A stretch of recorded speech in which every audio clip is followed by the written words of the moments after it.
the Kiss 92.5 studios in Toronto. Ladies and gentlemen, This is Roz and Mocha. it's Roz Mocha. What's going on? Hey guys, this is Bruno Mars. This is Selena Gomez. Chainsmokers. Lady Gaga. Calvin Harris. Celestia Cara. This is Ed Sheeran. You're listening to my boys Roz and Mocha. Roz and Mocha. My boys Roz and Mocha. The Roz and Mocha Show. Between Roz and Mocha, who is your favorite? Mocha. I just Mocha. You guys are so funny, man. Congratulations, Lisa! Wow! You just won $1,000. That is amazing. Y'all just made my entire morning. Keep it up. You guys are awesome, man. This is the Roz and Mocha Show. Podcast. Powered by Air Transat. Today is, of course, April Fool's Day. Yeah. A lot of people trying to hustle you. A lot. Don't be hustled. Not us, though. And, Or are we? no, I'm not going to hustle you today. No, not today. People are smart, man. So McDonald's in Australia decided to tease fans with the McPickle. Okay. Yeah. Which is a burger, looks just like a Big Mac, only instead of patties, it's just stacks and stacks and stacks of pickles. Oh, that's gross. And it looks gross. Yeah. Right? Like it looks gross. But I like pickles, but I don't like a burger full of pickles. But people are pissed. Why? Because it's not really available? Because it's not really available. You can't like pickles that much. Like when you look at the picture of what they put together and stuck on Instagram, it's 1, 2, 3, 4, 5 layers of pickles on each stack of the... Oh, on each stack? On each stack. Oh, that's gross. Okay? No, thanks. So it's a Big Mac with 5 layers of pickles where the burger would be. Okay, question. Yeah. Does it also have all the other... Yeah, there's everything. It looks just ingredients? like the cheese is sticking out of it with the ketchup, with the everything else. With the lettuce? And, yeah, like everything. Okay. Gross. No. It's so, but people are pissed because they're like, hey, us vegans, we're really excited about the pickle burger. And they're like, yeah, well, sorry, it's not real. But you know me and pickles on burgers, right? You hate them. Oh, I don't think that pickles should exist on burgers. Like, I don't think that... I feel that a pickle, because if you don't like pickles... Yeah. And you order a burger and there's a pickle on it, you can't just pull it off because everything tastes like pickle water after that. It the pickle ruins juice like everything. seeps into the bread, into the burger, all your other toppings. I will not go to a place where pickle is standard on a burger. I don't mind it. I can't do it. It's so rude. I enjoy pickles. It is one of the rudest things because pickles is such a very specific flavor. And if you don't like pickles... I know, your whole meal is ruined. Everything is ruined. Sure. And then you have to go out of your way. I mean, you shouldn't have to go out of your way when you order to say, please, no pickles. No, but everything is ruined. No pickles should be standard. You can have pickles, offer pickles the way that you would anything else. Like on the side or something. It should be like you would order when do you want a cheeseburger or not a cheeseburger? That pickles should not be automatic on anything. Yeah. One, because they're vile. Damn, bro. They're so gross. You really hate. I hate pickles. Yeah. I hate pickles on a burger so much. I think it is so rude. So anyway, people are freaking out because the McPickle doesn't exist. And man, when you look at this picture, it is like... so you wouldn't be ordering it anytime soon. And they're all, and it's not like big, thick. It's just like the same McDonald's slices of thin pickle, just stacked like bricks. Yeah. Right? Like it's a giant pickle brick burger, 5 stacked each side. It's so gross. I can't even look at this. I can't even.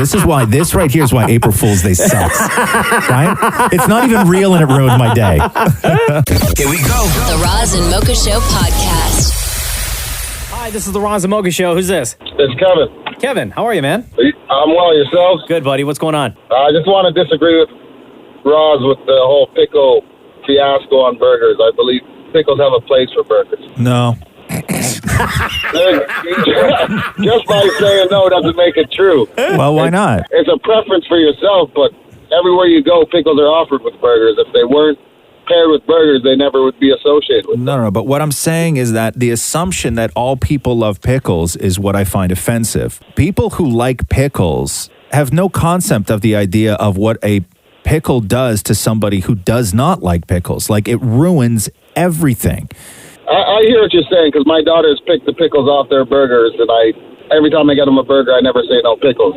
Right. I'm hoping one day they'll actually appreciate the flavor that the pickle you know what, though? I burger. could see Ross's point, because I'm the exact same way when it comes to onions. Yeah. I don't like onions on a burger unless they are like sautéed. Right. I hate like regular straight up raw onions. And if they're put on a burger, for me at least, without me asking for it, I find it ruins the taste. Yeah. I would always have to go out of my way to say, please, no onions. Sometimes you go to those restaurants where they take a whole pickle and just stick it on the top of the bun. I don't mind that because I like pickles. No, but then the water just like it soaks in, like the top bun then becomes a pickle sponge where it just soaks in. Yeah, I don't mind that. All the rancid pickle water. I don't mind that. It's so gross. It's so Well, I don't like a soggy bun on a burger at all, so that would be a no-no for me. Why is the phrase soggy bun so funny? I don't know. I just laughed when you said soggy bun, and I don't know why. And I shouldn't have. I can't say moist.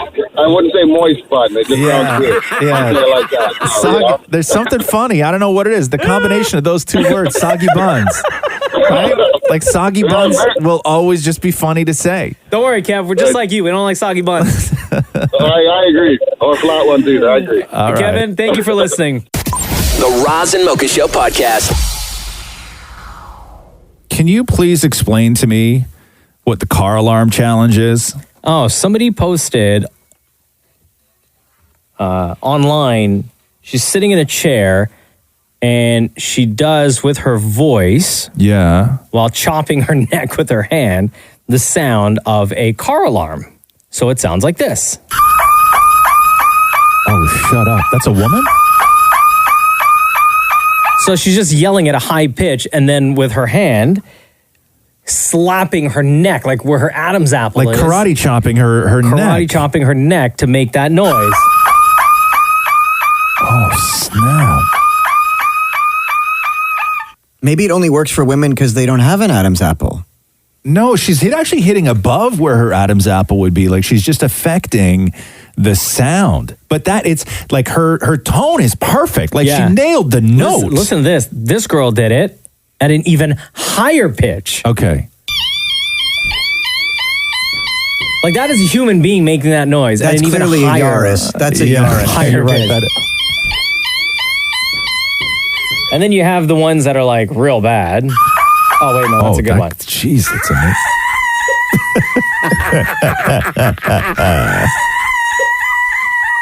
So people are doing this now, which is why it went viral, right? So that's why Have you tried it? Car alarm challenge has started. What's the highest note you can make? I don't even know if I can make a high note. I'm such a man. Okay. Oh, shut up. Are you going to try it? You want to try it? I might try it. You go first and then Maury. Okay, ready? Yeah. Let me see. I can't. Right here. Okay, okay, ready? There's a car alarm challenge, by the way. Okay, and Mocha, go.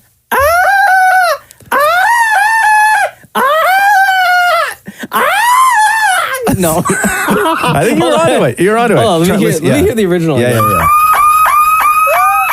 Oh, okay. Okay, yeah, go. Okay, Maury, you go. No, slow. Higher. No, you got to be higher. Higher pitch. Higher on my hand? No, pitch. Your voice. Okay. Ew. Oh, God, I think something came up right there. Oh, that's gross. So gross. Wow.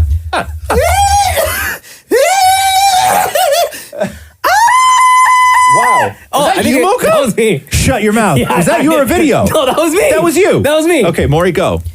Maybe it's the wrong hand. Okay.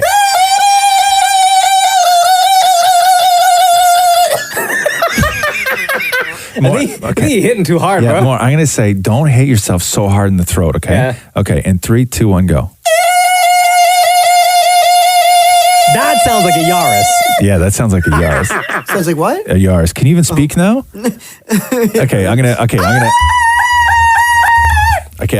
try now. I'm gonna do the highest pitch that I can do. Okay. Okay, you ready? It actually kind of hurts. I have to dig my Adam's apple back out.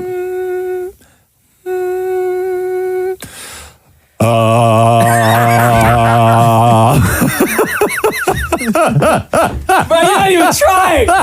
My voice doesn't go that high, man. Yeah, Okay, I'll try again. I'll try one more time. Okay.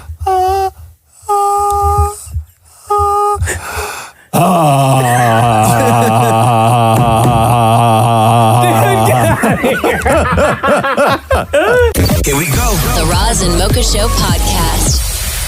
Hey, it's Roz Mocha. Who's this? Hi. Hi, what's your name? Candace. All right, Candace. So, Roz, Candace texted just now, and it simply reads, Roz is better than Mocha. Oh, jeez. I bet you didn't think I'd see those texts, eh, Candace? That's actually my son who did that. Uh-huh. Where's your son? I just dropped him off at school. Likely school, likely story. How convenient. How convenient. Why does your son, and I say that with air quotes, like Roz better than me? I don't know. Well, you know what? I went to high school with Roz, so maybe when we listen to Roz and Mocha every morning, I tell him how we went to high school together. Oh, snap. Were you in the same grade or younger or older? I think the same grade. Oh, okay. Yeah. So do you remember Roz from high school in Acton, growing up in Acton? Oh, you do? Yep. And? My What's it dad like? used to be, I just remember him being with, he used to listen to all the rock music and Yeah. used to hang out with a different crowd. Oh. Yeah. yeah. Was he always surrounded by women? Yeah. Oh, stop. Yeah, for real? Wow, congrats, bro. Thank you. No problem. Appreciate it. Wow. Yeah. So we were in the same grade? Yeah. Oh, nice. What's your I know. What's your last name, or what was your last name? Trenton. You got a sister? Yeah. Julia. Julia Trenton. Yeah. Was Julia ever with Roz? No. I don't think so. Yeah. Wait. Candace, were you ever with Roz? No. No. No. Did you ever try to get with Roz? No. Oh, don't say it like that. Like, ooh. Yeah, these I always get a little terrified when somebody that I went to high school with calls up. Why? Because my memory of that time is so terrible that it's either going to go one of two ways. They're either going to be like super proud and, oh my God, from Acton and now you're doing this, love the show, congratulations, or they're going to absolutely have things that they need to get off their chest. Right. And I've so, been waiting my whole life to tell you this. Yeah, like I'm sweating right now. Like my chest, Candace, you have no idea that I'm sweating right You now. really is. You can't reach for that lady speed stick fast enough. Oh, yeah.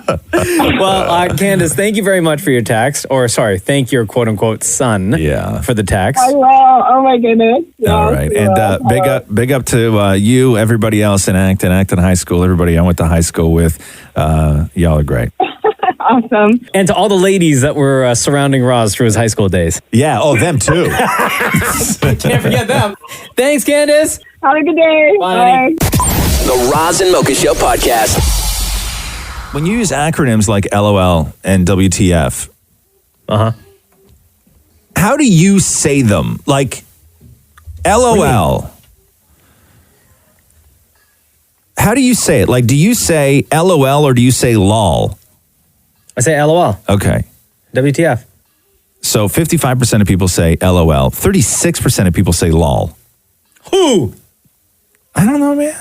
Why would you say lol? It's me. I've heard kids say lol. Kids say lol, yeah. Well, did it for the lols. We need to teach our kids better. Right? I could see Roxy saying lol. You're going to start with lols on teaching your kid? I think there's a lot of things you need to teach your kid before you get to... That's how this happens. Is there's so many things that you got to teach a kid that by the time you get to LOL, they've already committed to lol. No. The very first time you hear them use it is when you... Smack them. No. Oh, sorry. I don't know. I don't know your style. They're not going to listen to you. They're going to do what their friends are doing. Exactly. Teachable moment. No. You say, listen... You. Daddy's wrong. Daddy's wrong. LOL. Yes. Right. No. So 36% of people say lol. WTF. Yeah, it's just WTF. Okay. So you what other way is there to say it? You can say the actual words. Oh, no, nobody does that. Oh, okay. I mean. Right. Now, do you say for BRB? Yeah. Do you say BRB? Do you say be right back? Or do you say burb? I've never met anyone that has ever said burb. Okay. I've heard people in conversation say BRB. Yeah.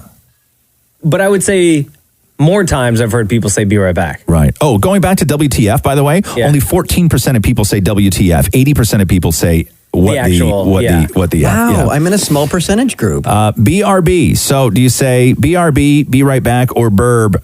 No, I would say BRB or be right back. Okay. BRB. Yeah, so BRB, 69%. Burb, 7%. Never heard it. Yeah. What is... Like if you're standing there with your coworker and you're about to go into a meeting and you got a couple seconds to spare, like, and you got to go to the washroom, you're going to say, look at your coworker dead in the eye and be like, I'm going to go to the washroom. Burb? Yeah. Then they'd go, excuse you. Yeah, and they'd go, man, lols. Okay, do you say TBH? This is, I guess, to be honest. Yeah. Do you say TBH, or do you say to be honest, or do you say to buh? To buh? No, I would say to be honest. Okay. To buh? 5% of people say to buh. Oh, idiots. I'm just telling you, man. LMAO. Laugh my ass off. I would say laugh my ass off. I wouldn't say LMAO. You wouldn't? LMAO. I say LMAO. 77% of people say LMAO. 11% of people say LMAO. That's so dumb. LMAO? Yeah, actually saying laughing my ass off didn't even make the list. Really? No. Oh, wow. No. And then the big one, of course, do you say GIF or GIF? I say GIF. Maury? GIF. GIF. So I think everybody says GIF. 67% of people say GIF. No. 31% of people say GIF. Older people say GIF. I've never heard anybody call it a GIF. And 1% of people say graphics interchange format. Who's the 1%?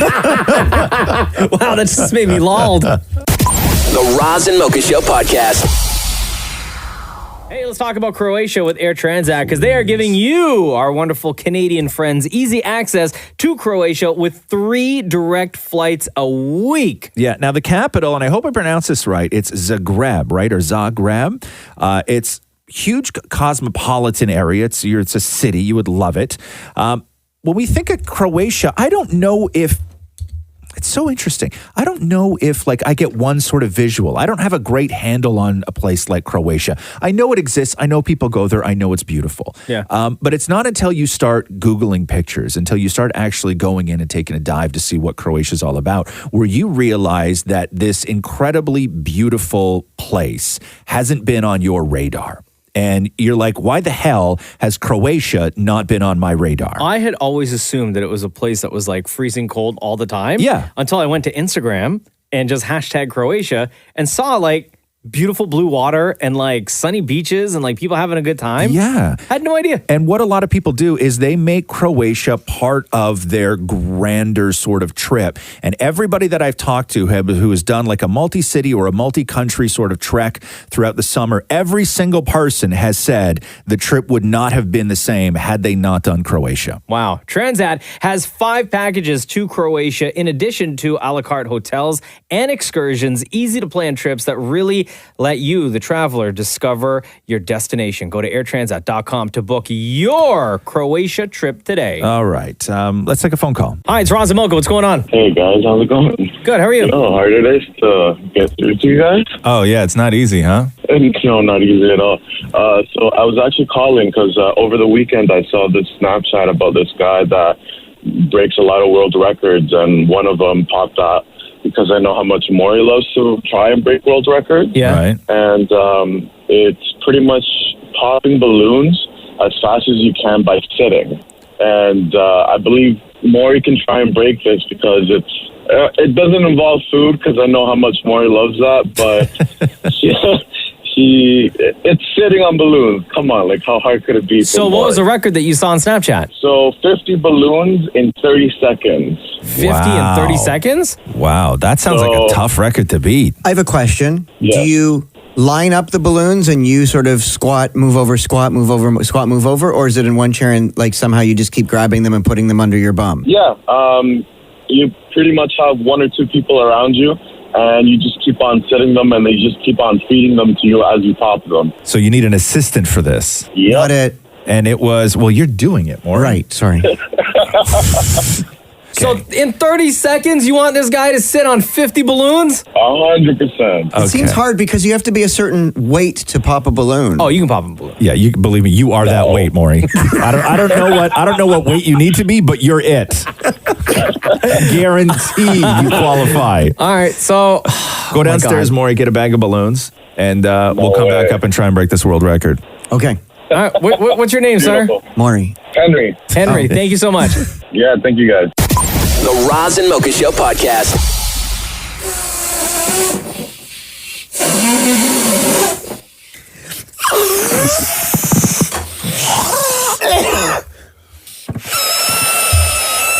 No, that is not a velociraptor in the background. Right. That's Damn It Maury blowing up yellow balloons with smiley faces on them. You all right, dude? You look like you're about to pass out. So somebody requested, because we know Damn It Maury has tried over the years to break so many world records. And somebody asked Maury to try the world record for breaking the most balloons in 30 seconds by sitting on them. Yeah. And like popping them with your butt. And so that is going to be the attempt today. Maury went downstairs and grabbed balloons. He's in the process of blowing them up. How many do you have right now, Maury? Don't worry about it. 30.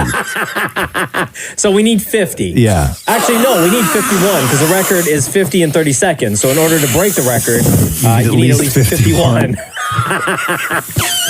Oh my God, dude. This is going to take forever. Okay, so hopefully...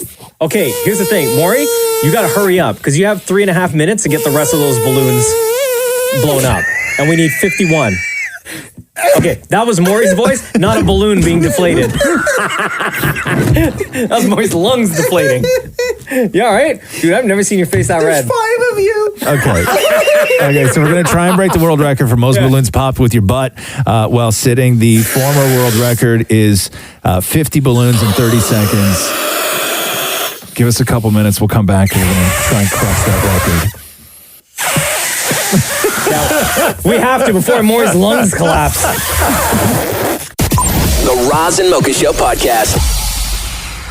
Pop, pop, pop, pop, pop, pop, pop. Time to pop some balloons with that ass. Okay, so it's world record time once again. By request, we got a phone call saying, hey, could damn it, Maury, break the world record for popping balloons with your butt.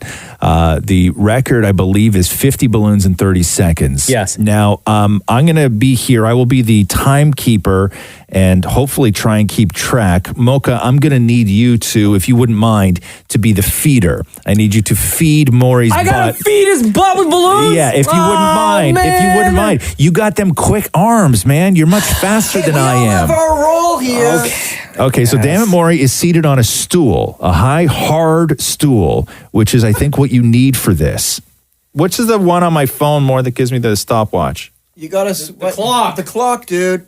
Clock. And then what? And then bottom, it says stopwatch. Okay, I can read. Jerks. Okay, so again, it's 50 balloons in 30 seconds. And Mocha, you have to feed... Can we have a test one just to see if my butt works? No, there's no... Okay. So is that your technique then, Maury? You're just going to... Swinging my arms and going up and down. Okay. Okay, here we go. Okay, hold on now. In 3, 2, 1, go. Oh. Okay.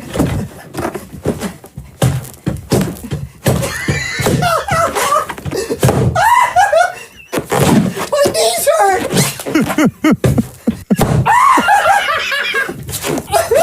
Okay. 20 seconds. Okay. Oh, here we go. Wow. Okay. Well, that's a tough balloon. Okay, time.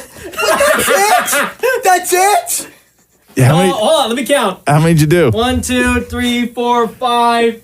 I think 6. And there's one behind Maury's butt right now that's fighting for dear life. I don't know if the you can smiley see face that. on the balloon turned to a sad face. Should we add another? Can I add another 30 to the clock? Yeah. Okay. We'll do a do-over. We have extra balloons. We definitely have extra balloons. Okay, so I'm putting another 30 seconds on the clock. This, again, is the world record for most balloons pop with somebody's butt. The record is 50 balloons in 30 seconds. So here we go. Damn it, Maury. Are you ready? Yeah. Mocha, are you ready? Yeah. 3, 2, 1, start. Okay, Maury's technique. Oh, there we go. There's another one. There's another one. There's okay. Wow. Keep going. Okay. Wow. Maury, you look like you're riding a bull right now, man. Like, come on! Come on!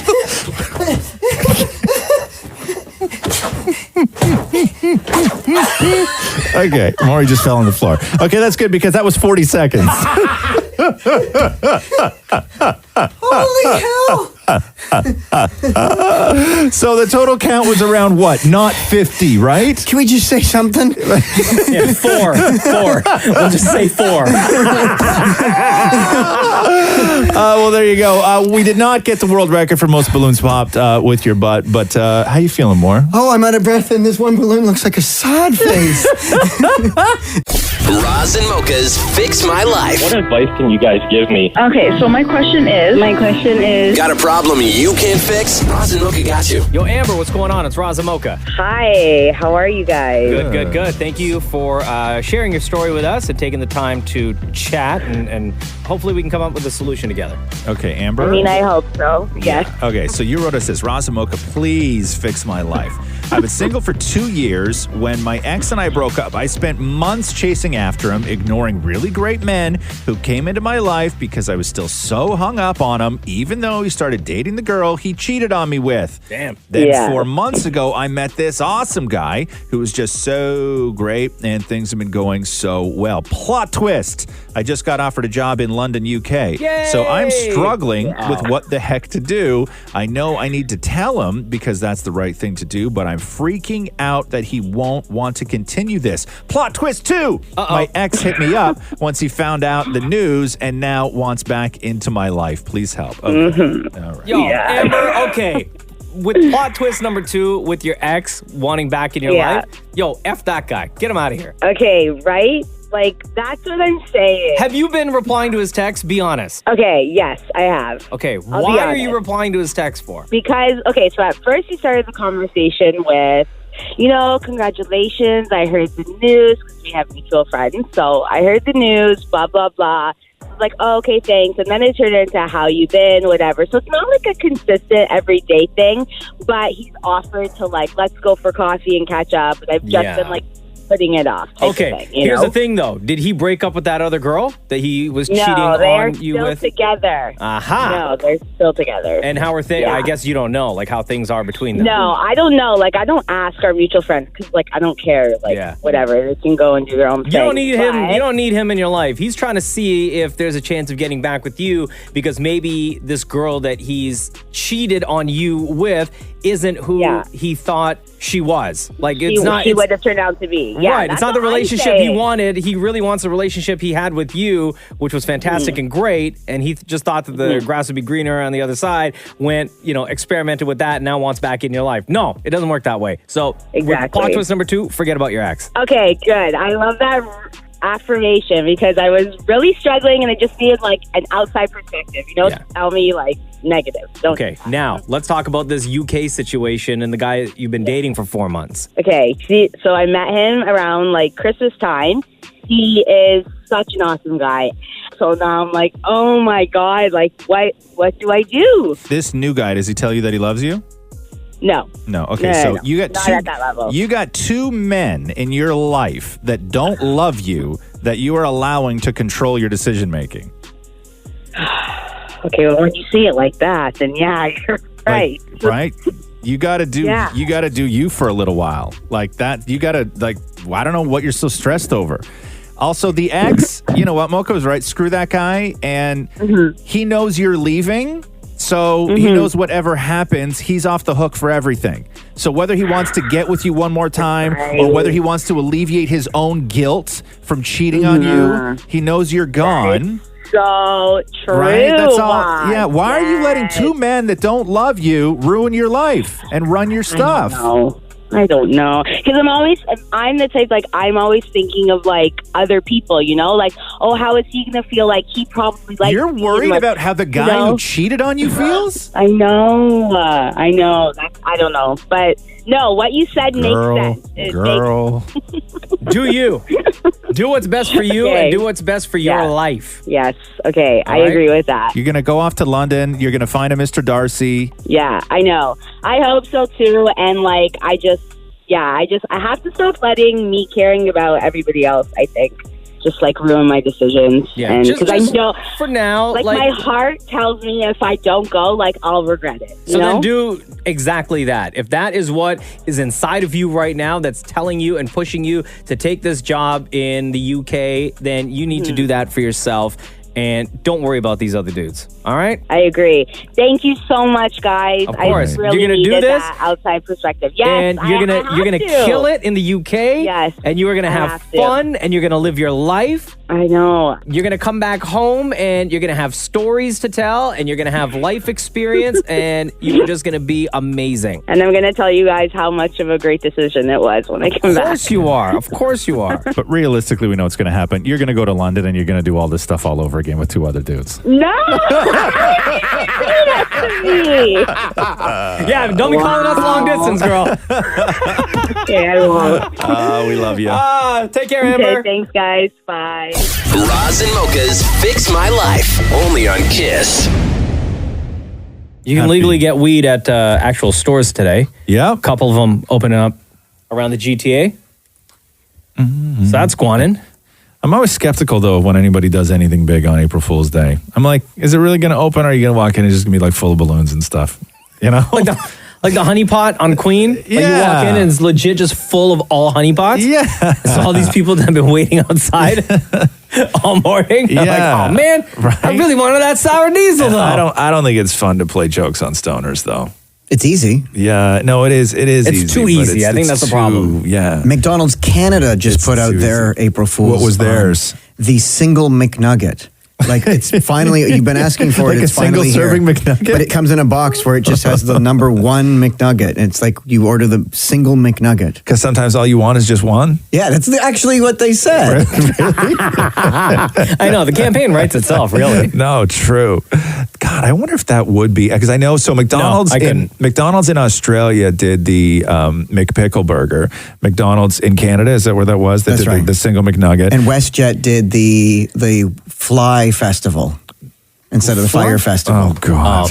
And McDonald's in the UK were advertising that they were serving milkshakes, but only in the same size packet containers as like dipping sauce for McNuggets. So it's like one sip. It was like 1 sip milkshakes. Because again, all you need is just a little taste. You just want that little taste. Okay, out of all of them, I think that one's my favorite. Out of all the McDonald's ones, that one's my favorite. Yeah, I think that one is the most plausible, but I think they were actually selling it as a dipping, like as a, you wouldn't just drink it as a milkshake, like pop a straw into the top of it, like like to dip like your fries or something? Yeah. Do you guys? I was just about to say sip sack. Do you guys remember sip sacks? Or No. was that just me growing up in Montreal? You What guys the never had. hell You is a guys. You sip guys. sack? You guys never had sip sacks? No. Nope, but I want to hear all about it. You don't know what you never heard of sip sack? No. Okay, so a sip sack was a. You guys Are you had supposed to juice. say it like that? You guys had juice boxes in Ontario, but in Quebec you had a sip sack, which was a bag. Okay. Of juice.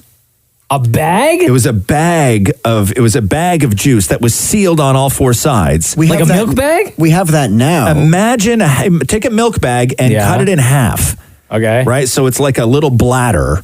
Sure. Full of juice. Yeah, gross. And you would take a straw and pop it into the corner and just drink out of the bag. And you would just squeeze the bag. Mocha, Google sip sack. Up the straw. I can't be the only one. I don't know if I want to Google that on a work computer. Right? What, sip sack? Come on, nothing dirty. But it's French, so it's just SAC. Yeah, I don't know. And it was a weird tasting juice inside. I can't be the only one that remembers sip sacks or who's ever had a sip sack. And if anybody's listening in Montreal and they still sell sip sacks, please send us a box of them. We'll pay. But you guys had, I remember one, because when I moved to Ontario, I saw a juice box for the first time. And I was like, what is that? We have them now, but it's more of like a flimsy box where it's not box material. It's more of a sort of a loose box. This was the same consistency as a bag of milk. Like it was a plastic bag full of juice. How hard was it to get the straw in? Nothing. You held the bottom of it and you got some tension on the top with a little tiny air bubble in the corner, and you would jam a straw into the top of it and then just put the straw in your mouth and squeeze this bladder full of orange juice into your mouth. I'm actually having kind of a hard time finding like pictures. Oh, come on. I swear They dude. existed. Sip Sack Montreal. Like sip SACK? Try SAC because it's French. I don't know how you sack. Juice. First of all, don't start introducing French into this, Maury. You're the last person. You said Montreal. That should be trying to do a French spelling dude, on I'm anything. like, come on. I swear. Are you sure, man? Oh, dude, I can't be. Somebody please help me out here. Like somebody has to help me out. I'm not crazy. I'm not crazy. Sip sack. What is a sip sack in Montreal?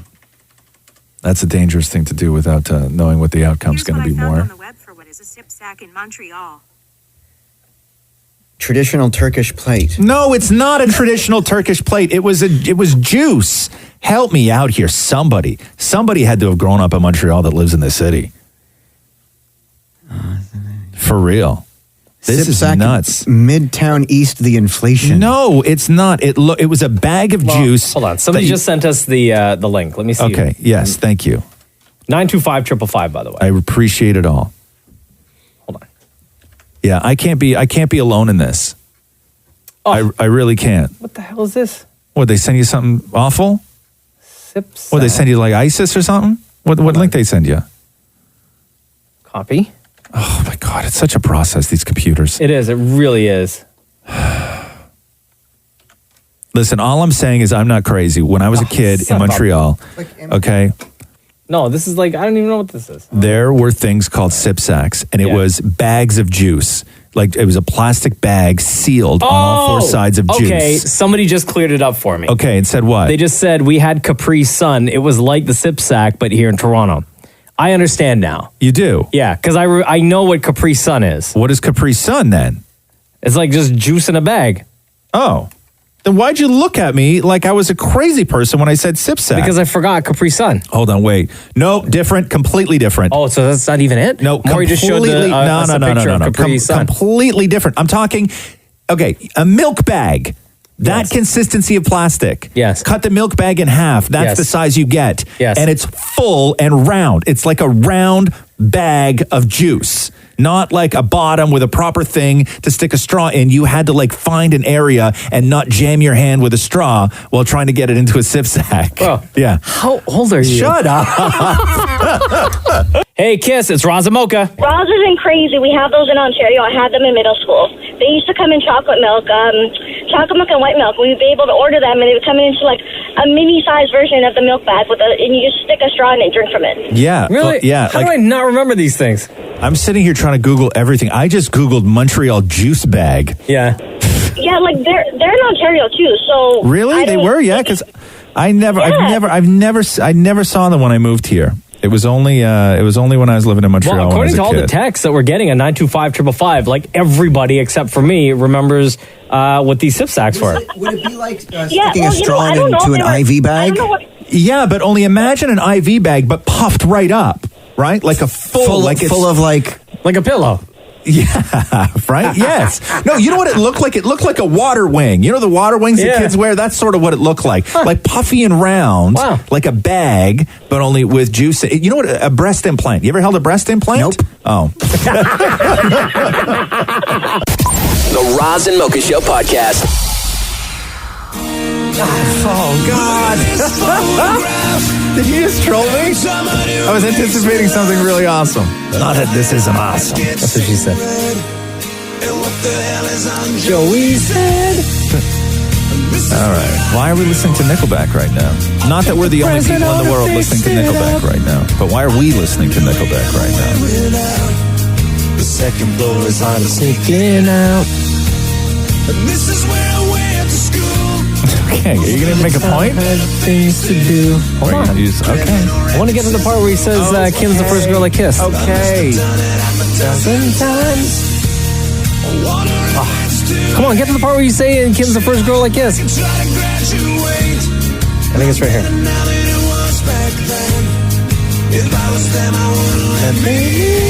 Oh, man, I'm not going to wait till the second verse for that. For Kim? Okay, we get it. I know. Yeah. Kim's first girl you kiss. Yeah. Dan Mori talked to Chad Kroeger from Nickelback last night. SOCAN Awards were going down at the Sheridan Center in Toronto. Yeah. It celebrates songwriting, composing, music publishing for film and music. And Nickelback were being honored as the most or Chad Kroeger as the most performed songwriter in SOCAN history. What does that even mean? It sounds really prestigious. Like, it sounds like it's an incredibly big deal. For, like, deal. all their massive hits. But Songs like Photographs. But what does that Someday, mean, though? How you remind me. Read the award to me again. Kroeger will be honored as was honored as the most performed songwriter in SOCAN history, recognizing his massive accomplishments in music and songwriting. I don't know, man. That's what I'm saying. I don't understand. It's fine. But on the website. Listen, it sounds like a huge deal, and I'm sure it is a huge deal. David Morey talked to Chad Kroeger, who was drunk. Oh, yeah? Said it. Chad drunk is the best drunk, man. He was like, listen, guys, I'm fully drunk. It's all good. Chad, babe, how you doing, man? How are you, brother? Good to see you. Good to see you. Heavy sedation. It's called alcohol. I'm trying not to breathe on you too much because I'll get you drunk. We've been partying. Breathe away. We've been partying pretty hard for 3 days, just having a great time. What would a young Chad say to Chad now with all of the success? He would say, nice hair. It's like, I should have cut that a while ago. You know, it's funny. You watch so many shows, late night shows. I don't understand. You're so successful. I love you. I've made love to your music, to my husband. Wow. But yet people still make fun of Nickelback. Wow. Is that because you make fun of those you love? Why are people making fun of Nickelback all the time? I always thought to myself, if the haters really wanted us to go away, they'd just stop talking about us because they have kept us more relevant because they keep talking about it, which is hilarious. And like, can you imagine telling a hater, I'm like, thank you. You're keeping my career going. Keep talking about it. Blog it. But just say, make some ridiculous thing happen and keep my name in the press. And thank you so much to all the haters. Let's end on this. Our host, Roz Weston, is one of your biggest fans. He's from Acton, which I guess Nickelback fans all live in Acton. But Roz Weston, huge fan, always talks about you. It's like he has a crush or something. What would you say to Roz? I would just say thank you so much, and I'm going to send him a virtual hug. That's just absolutely wonderful. See, you know what? Like here. Kim's the first girl I kissed. Okay, here's my thing, right? I quite like Chad. I think he is fun. I've had some amazing times with Chad Kroeger. Like, I like the guy. But to say that I'm the biggest Nickelback fan is just not, like, I do. Like, it's just not for me. That's fine. I admire their success. I am in awe of everything they've accomplished in the face of a world that thinks they're garbage. So why are you blushing? I love everything that they've accomplished. I have the utmost respect. But I quite like Chad, so it's very difficult for me to try and tell Maury to chastise him for saying that because I actually do admire the man. Then why are you blushing? I'm not blushing, but I'm trying to say that I actually do admire the man, but not quite to the extent like he sent me a virtual hug for the wrong reasons. If you had said, Roz thinks you're awesome, said to say hi, misses you, let's grab a drink, and he said, okay, cool, I'll send her a virtual hug. I'm all for it. but not in the context as how it was presented. The Roz and Mocha Show podcast. David Morey talked to Rae Jepsen last night. Oh, yeah, I miss Carly Rae. SOCAN Awards were happening at the Sheridan Center. This is a show that celebrates songwriting, composing, music publishing for film and music. And the reason why Carly Rae was there, because her song, Call Me Maybe, from 2012. Can you imagine that? 7 years that song is now? 7 years old? Crazy. Was being celebrated last night, was being honored. That was the first time. Most performed song in SOCAN history. Really? Yeah. That was the first time anybody ever asked me to participate in an office-wide viral video challenge, like a video challenge. And I said no. Oh, you said no? I said no. Why? Yeah, because I knew what was happening. I knew what was happening. I could see that these videos were going to take a life of their own, and they live forever. And I didn't know what was happening. I knew that I loved Carly Rae Jepsen, and I knew that I loved that song, but I also knew that I did not want a video with me doing a conga line with my office mates. We did one here at Kid. I wonder what ever happened to that video. No. We did one. I wasn't participating in that one. You didn't want to? Nope. It was fun. Everybody was I've doing it. never participated in one Justin of those. Bieber was doing it. I think Selena Gomez did it. Not for and me. like all other celebrities once the song started like blowing up. Oh, of course. Yeah. So Dan Mori talking to Carly Rae last night, who just so happened to announce her new album as well. Carly Rae! Hey! Wow. How has it been? It's so good to see you. I do have to say, I don't think you've put forth any effort into our friendship over the last few years. I really suck at that, you know. Or no sliding into my DMs. I will work on being a better pen pal. I am. Yeah, you're not a good friend between you and I.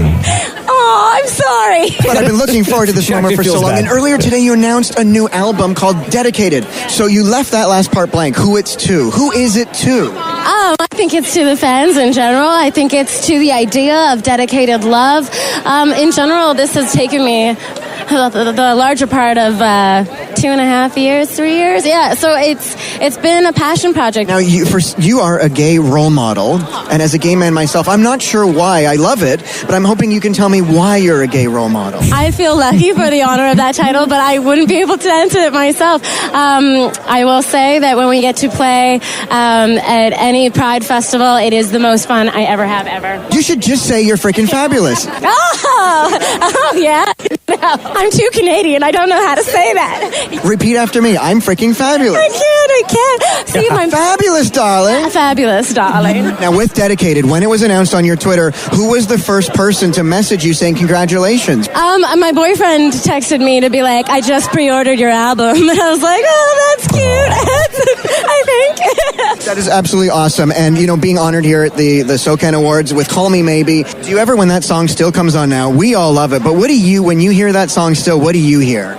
It's such a song that I have performed so many times that there's like a little bit, you know, when you say the word potato over and over again and then it loses its meaning. We were in sound check today and I sang it and Josh was laughing at me. He's like, you forgot the words of the second verse. I'm like, how is that even possible? But I did. The Roz and Mocha Show podcast. Let me read you this story. Please do. An Australian appeals court has dismissed a bullying case brought by an engineer who accused his former supervisor of repeatedly breaking wind towards him. Oh, he's got one of those guys that always farts in his direction. Yeah. And so that's not an HR complaint. What is that? What did he do? Took the guy to court. Took him to court. The Victoria State Court of Appeal upheld a Supreme Court judge's ruling that even if the engineer's allegations were true, flatulence did not necessarily constitute bullying, because his claim is that his former supervisor was bullying him by farting on him. I want to be sensitive, man. I really I know. do. I know. Okay, so take a guess as to how much he's suing for. Oh, because he's suing for damages. This is in Australia. See, I don't know what it's like in Australia, because I know if it was in America, it would be $50 million. Yeah. But I don't know what it is. I don't know what you can get away with in Australia. What's he suing for? $1.3 million. Yeah. Okay. Wow, that's very specific. He testified he had moved out of a communal office space to avoid his supervisor's farts. Now, was the supervisor deliberately like farting in his way, or was he just farting? According to this claim by this former employee, his supervisor was farting like towards him. Like throwing farts at him. At him, specifically. Right. How do you, and not like he had like a problem. Yeah. Where he was just farting all the time. So he was specifically farting at him.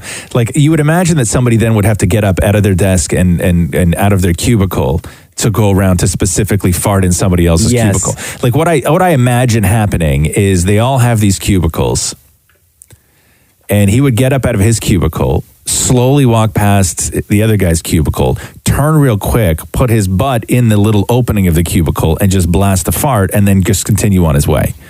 Yeah. But from what I know about farts is that the smell doesn't really hit after the initial release. Like, you have to stand there for like maybe 3-4 seconds, let it like fully hit the atmosphere, and then walk away. I'll say this. When it comes to this type of I don't know claim, like, what kind of farter this guy is, right? With a bullying claim, I don't think the smell would have anything to do with it. I think it is just the act of him throwing farts at him. I don't think that it makes it any less of a bullying job or any more of a crime if the fart smelled or didn't smell. I think it's just the act that he's walking by his desk and throwing a fart his way. I guess. And now he wants $1.3 million. The Roz and Mocha Show podcast. People on social were arguing because everybody's so pumped for the Avengers. Oh, yes. Right? Oh, I can't wait. And after finding out that Endgame is 3 hours, 3 minutes. Oh, I cannot wait. Which Hold is, from what I believe, 33 minutes longer than the second longest movie in the Marvel Cinematic Universe. Oh, dude, I'm so hype. So somebody brought up the debate as to whether Ant-Man could kill Thanos by flying up his butt. And what? What's that? Flying up his butt and doing what? And then getting big. And basically just taking him out. Just exploding him, right? Yeah, like taking him out from the inside. Because I know that I've heard people have conversations about what if Ant-Man just flew into his ear and then got big and just exploded his head. Yeah. But people were getting very specific with, well, why doesn't he just try and fly up his butt? Because Thanos maybe isn't protecting his butt as much as he's protecting his ear because he sometimes wears a helmet. We don't know what kind of armor. I mean, we know the armor that, like, we can see his armor, yes, but we don't know underneath that armor what else is going on. Right. And to truly protect the butt, there would have to be some sort of plug mechanism to prevent Ant-Man from going in his butt. Otherwise, then you're just left with the nose because Thanos, I'm like the sure, butt stone. Yeah, you would need the butt stone. Yeah. Right? He's already got all the stones for the Infinity Gauntlet. Yeah. So he's going to need like an additional. I'm sure there's something, but somebody, I guess it was a couple of years ago. It was last summer. Somebody asked Paul Rudd about this. No, they didn't. Yeah, whether if Ant-Man flew up Thanos' butt, if he could kill him. Marvel saw the post about how Ant-Man could defeat Thanos by crawling into his ass and instantly growing in size, and that's why they didn't put him in the movie. Send tweet. Any thoughts? I mean, do you think? I mean, you're a credited screenwriter on this. Is that why Ant-Man was not in Infinity War? Is that why you were in this? I mean, any thoughts? Right, and then grow real big. It would work, wouldn't it? I don't know. I think he can grow 65 feet. It's true, but I almost think it's a question for Thanos, right? Josh Brolin.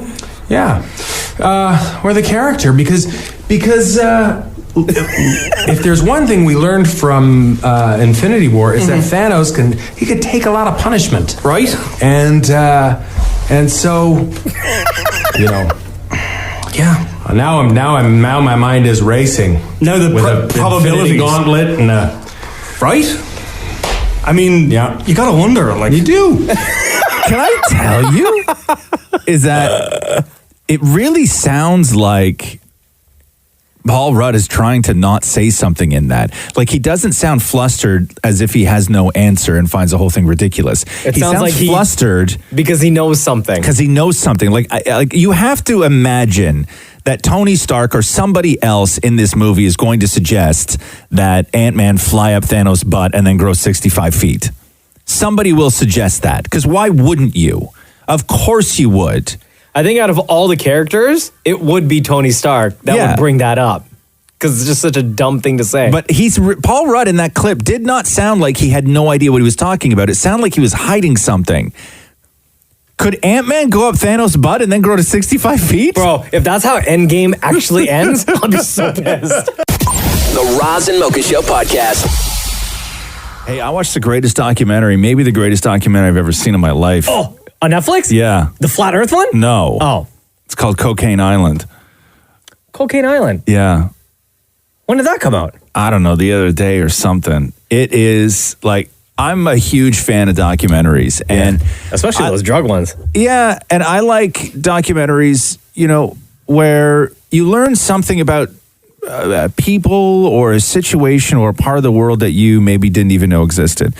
But I really love documentaries for just introducing you to people who are so fascinatingly odd, and the stories they tell are almost too good to be true. Okay. And this is one of those documentaries where it's basically, it's like small town Florida. Yeah.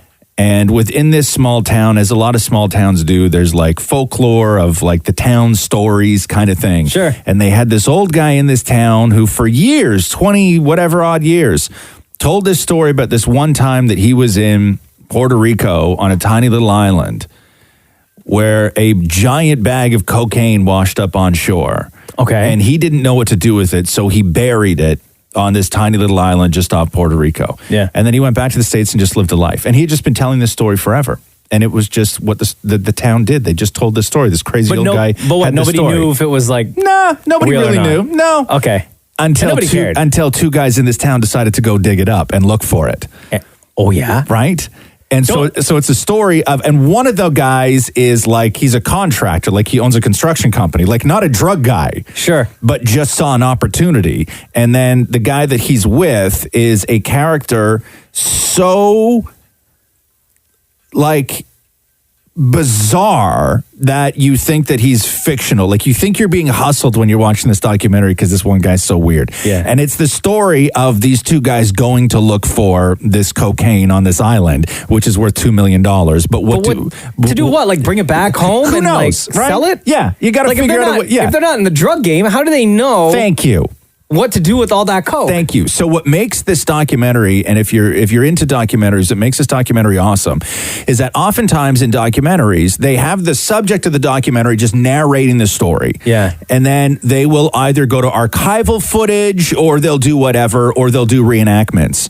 But the great way that they did this documentary was they did the reenactments, but they did it with the real guys who were telling the story. So they took them to all these places and then filmed them doing all the things that they said that they were doing. Like Cocaine Island and everything? Like Cocaine Island and everything, yeah. And so it's really bizarre, like the way that this whole thing is put together. But if this isn't one of the most fascinating stories, and I thought, I thought I was being punked. I thought it was maybe like an April Fool's Day thing. I didn't know what was going on because it was just too crazy of a story to be real. And then they just start showing news footage of everything that went down when people started covering this story in Florida. Like it is so crazy, but it may be the best documentary that I've ever seen. It's so out there. It's so wild. And I know what you're saying, which is like you may not be into those sort of drug documentaries because Netflix is really chock-a-block full of those drug documentaries. I love all those documentaries. But I will say this is not like those. Oh, okay. Right? You don't have to be into seeing drug dudes and drug documentaries. And I know you may skip by this documentary because of that,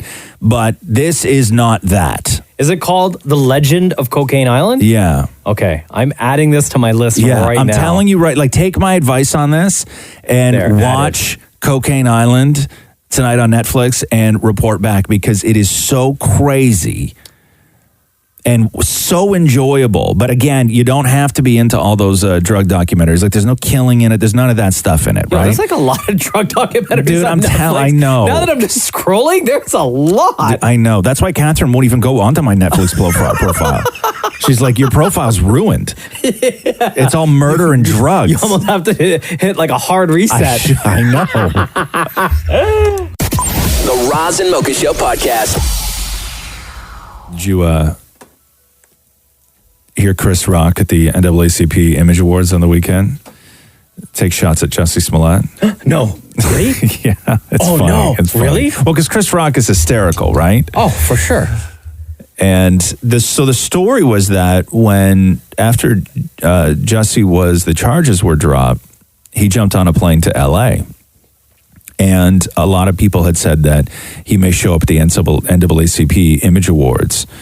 And Anthony Anderson, who was hosting the show, said that he wished that he were to show up because Jesse was nominated. He didn't win, but he was nominated. And then I think that was the plan until Chicago slapped Jussie Smollett with a $130,000 bill to pay for the overtime for the investigation. And that's sort of when everything just went downhill. So he didn't actually show up. But Chris Rock was there, and this is what Chris Rock said when he came. I guess I gotta present an award. They said no Jussie Smollett jokes. Oh no. Yeah, I know. What a waste of light skin, you know? You know what I could do with that light skin?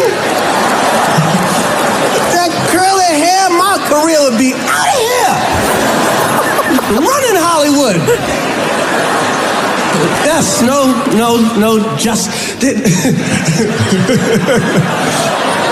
What the hell was he thinking? Oh my God. From now on, I ain't never gonna know you're Jesse from now on. You don't even get the you no more.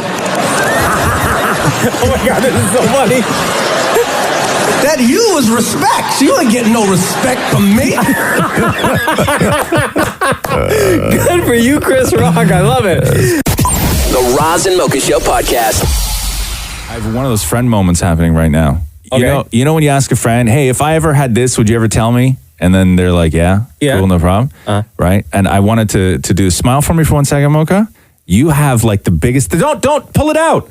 You have the biggest thing in your teeth right now. Do I? Yeah, like look at that camera right there. Show your camera right there. Yeah. It is, hold that shot. Yeah. Okay, go. What? Do what? What is it? Like it looks like, can you see that, Maury?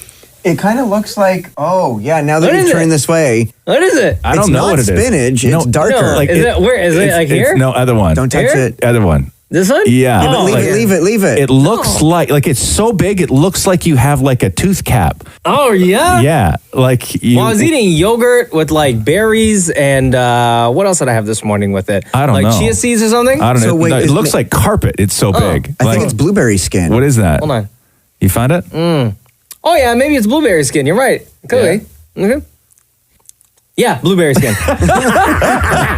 Thank you for being a bro. So that's the next question. When you find something in your teeth, and you pull it out. Yeah. Right? Do you then do you eat it? Yeah, why not? Because you just did. Yeah. I rarely do. What do you do? Like flick it on the floor? No, but it depends on when you find it. If you find it in the morning, it's been sort of, I guess, percolating all night, so you just wipe it on your pants. But if it's fresh, then you eat it. Wipe it on your pants. Like if I have an almond or if I have some sort of residue from dinner the night before, I'm not going to re-eat. Did you brush your teeth before you go to bed?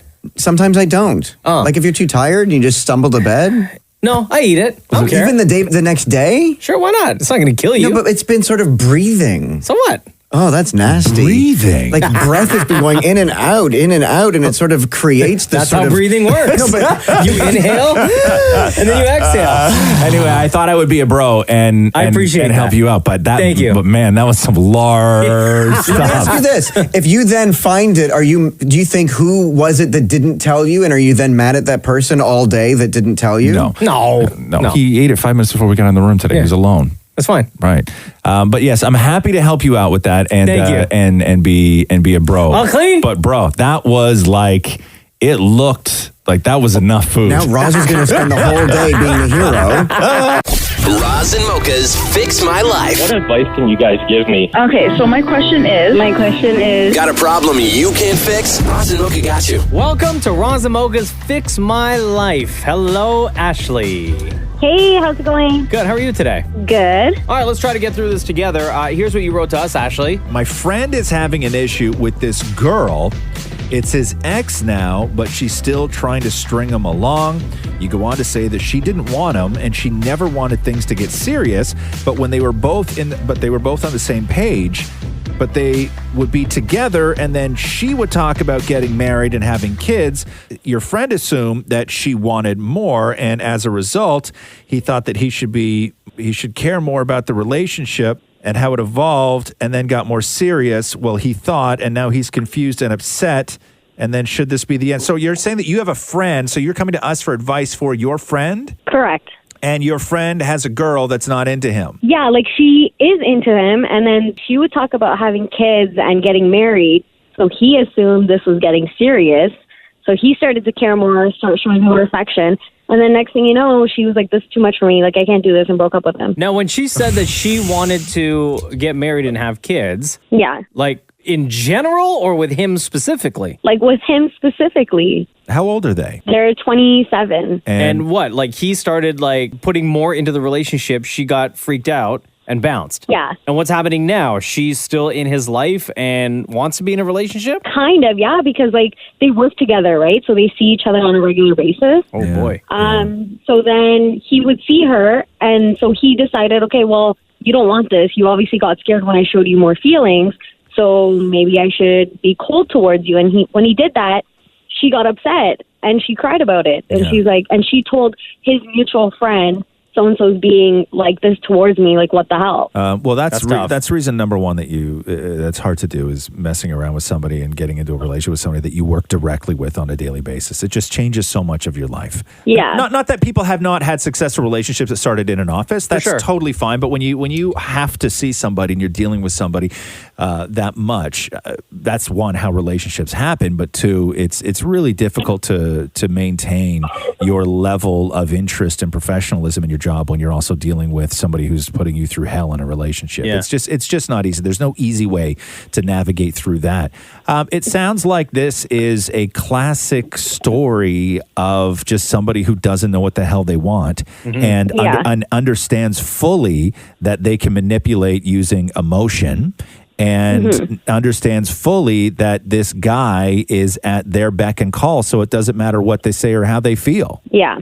I originally started as like, they were just kind of messing around. If this goes anywhere, it goes anywhere. But and then he thought it was going somewhere, but then she like backed out real quick. Ashley, when the two of them split up, did the girl hook up with any other dude that you know of? Not that I know of, but I know she has a good friend that she would say things like, oh, he's going to buy me this. He's going to buy me that. You don't need to get me this. All right, cool. But she was, I don't know if she was messing around. Yeah. Okay. Because I just wanted to know, the only reason why I asked that is because I wanted to know if she maybe hooked up with somebody else, realized that wasn't going to go anywhere, and turn right back around to get back with your friend, thinking that, well, he's my safety, you know? Okay. Yeah. Okay, this is what you need to tell your friend to forget about this girl. Okay, because you just said something that is people have normalized, and the first time it happened to me, I was like, screw you. But so many people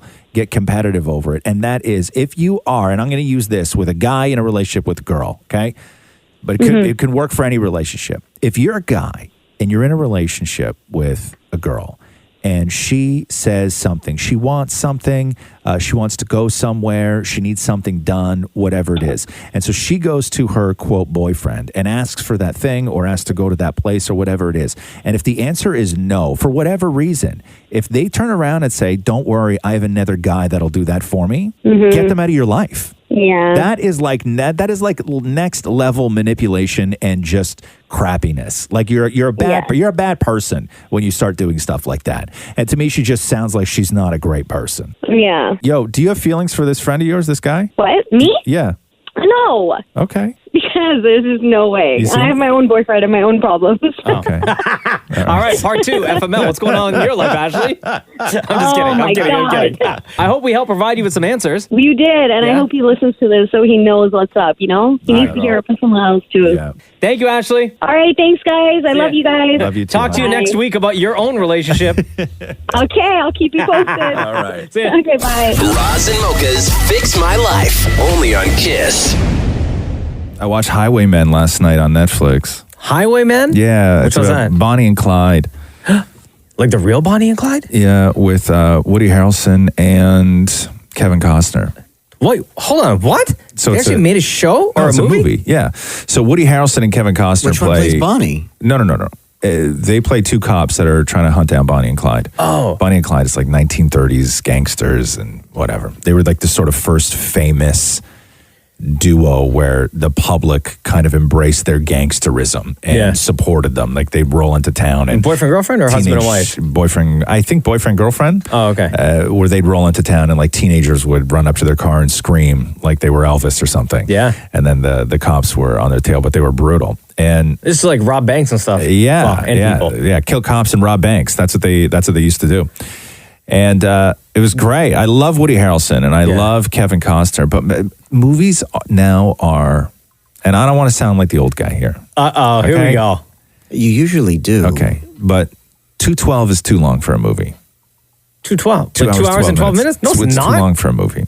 Yeah, it's But too you long. crazy? For But a you're Netflix watching it. movie. Okay, hold on. No, I understand if you're saying a movie more than 2 hours is long in a movie theater. No. But For at Netflix, home, it's where too long. you have the freedom to pause or like rewind if you missed a spot or 2:12 is too long for a Netflix movie. How's that any different than binge watching an 8-hour show? Because the difference is this. Let's say that you live in a world where my night settles.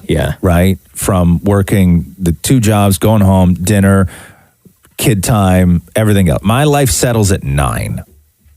Right? Okay. 9 o'clock is when when I get my life. Okay. Right? Like where I can sit and just do nothing. 9. Damn. I was in bed at 10 to 9 last night. 2:12 takes me to 11:12. 11:12. Yeah. Which is too late. I can do 11. Then but watch half last night and then watch the other half tonight. I don't want to watch a movie like that. What's the point? 2 hours max for a movie.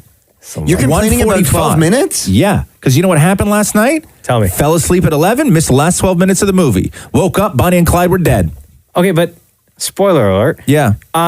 But you can like go back tonight. But I'm not going to go and watch 12 minutes of a movie. Why not? Who does that? What kind of animal goes stops a movie with 12 minutes left in it? No, but you didn't stop it on your own. You stopped it because you fell asleep. Right, because it's too long. Man. 2:12 is too long for a Netflix movie. No, it's not. Yes, it is. You're actually complaining only maybe about 6 minutes, because don't forget the credits. You're not going to maybe watch the credits. That's time. Listen, I woke up at 12 minutes after 11. Bonnie and Clyde were dead, and I feel like I wasted 2 hours. God. So instead of having my sweet freedom of a life from 9 till 11, I feel like I wasted 9 till 11. The problem is you lie down. You're going to just sit up when you're watching a movie. My head will hit the coffee table. I will fall asleep sitting up, lying down, standing. It doesn't matter. It's like at 11 o'clock, it's as if somebody shot me with an arrow, Bonnie and Clyde, from somewhere.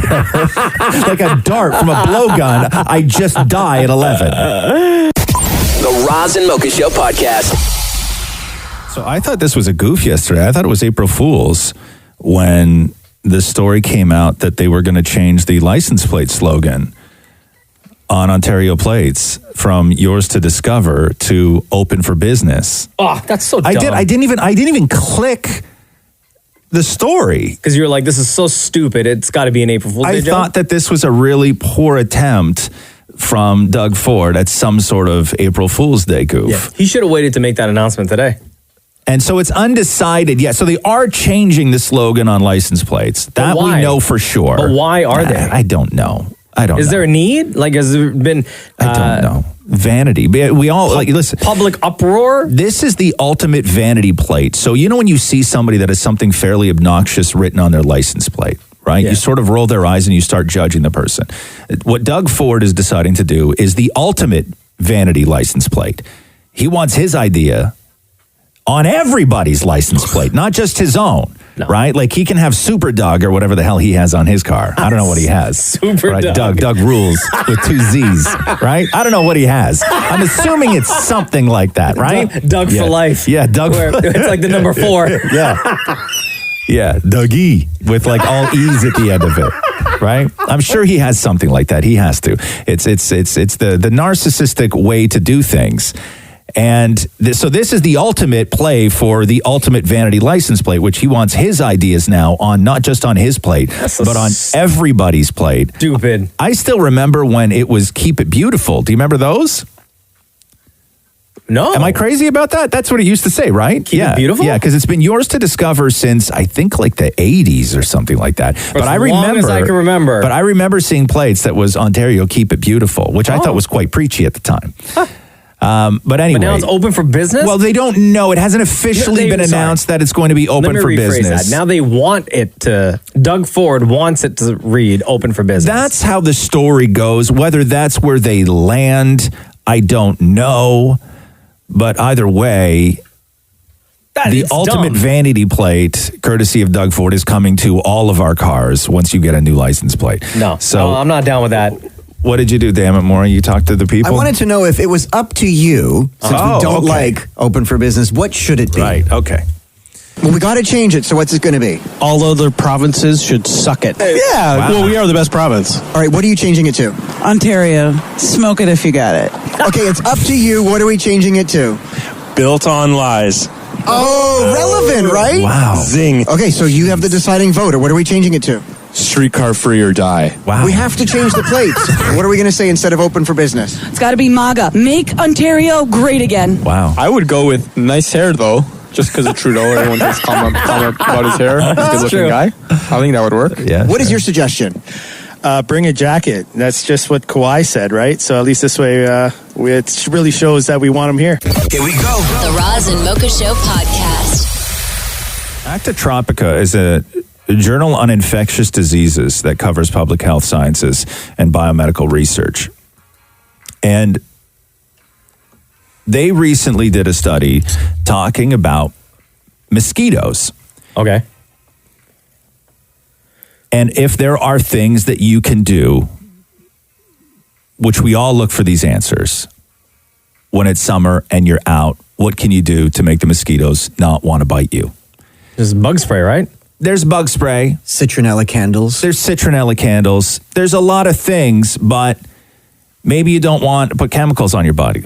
Definitely not. Maybe you don't want to light a candle that is also full of chemicals and doesn't smell and sometimes works, sometimes doesn't work. I've tried some of the natural spray and lotions. Yeah. They don't work. At least I haven't found one that worked. What they're suggesting is playing Skrillex's Scary Monsters and Nice Spirits, or Nice Sprites. Hold on, what? Hold on, Skrillex is in the DJ producer? Skrillex. Let me read this to you. Mosquitoes don't like Skrillex music? Yes.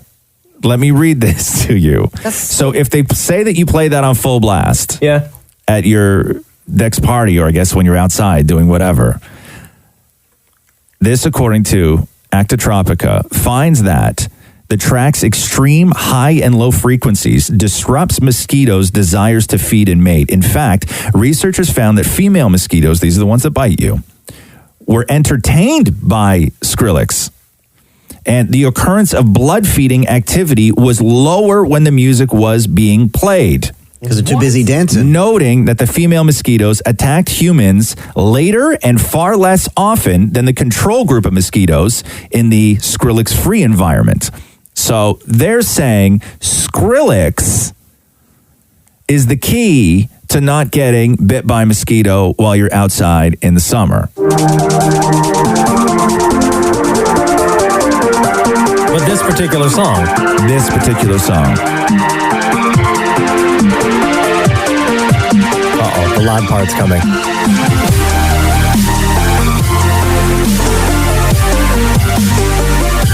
Right? Yes. Pretty nice. It's all right. But like all summer? Yeah. This one song. Yeah, no. All summer. No. All hold on. summer. Wait, but what if like I enjoy hiking and walking through the woods and stuff? Bluetooth speaker. Like oh, jeez. Oh yeah, it's this part, I'm sure. All summer? Yeah, all summer. Yeah, that's aggressive. That part's aggressive. Oh, come on. Come on. All summer. I don't know. Listen, you want to deal with mosquitoes? No, you don't. 12 weeks, bro. Every single day for 12 weeks? You crazy? Here we go. The Roz and Mocha Show podcast. We know real estate right across this country is ridiculous. Rent is just atrocious. And something you're going to read about today, as making the news, is happening in Toronto, where somebody is renting out their office for almost $1,700 a month.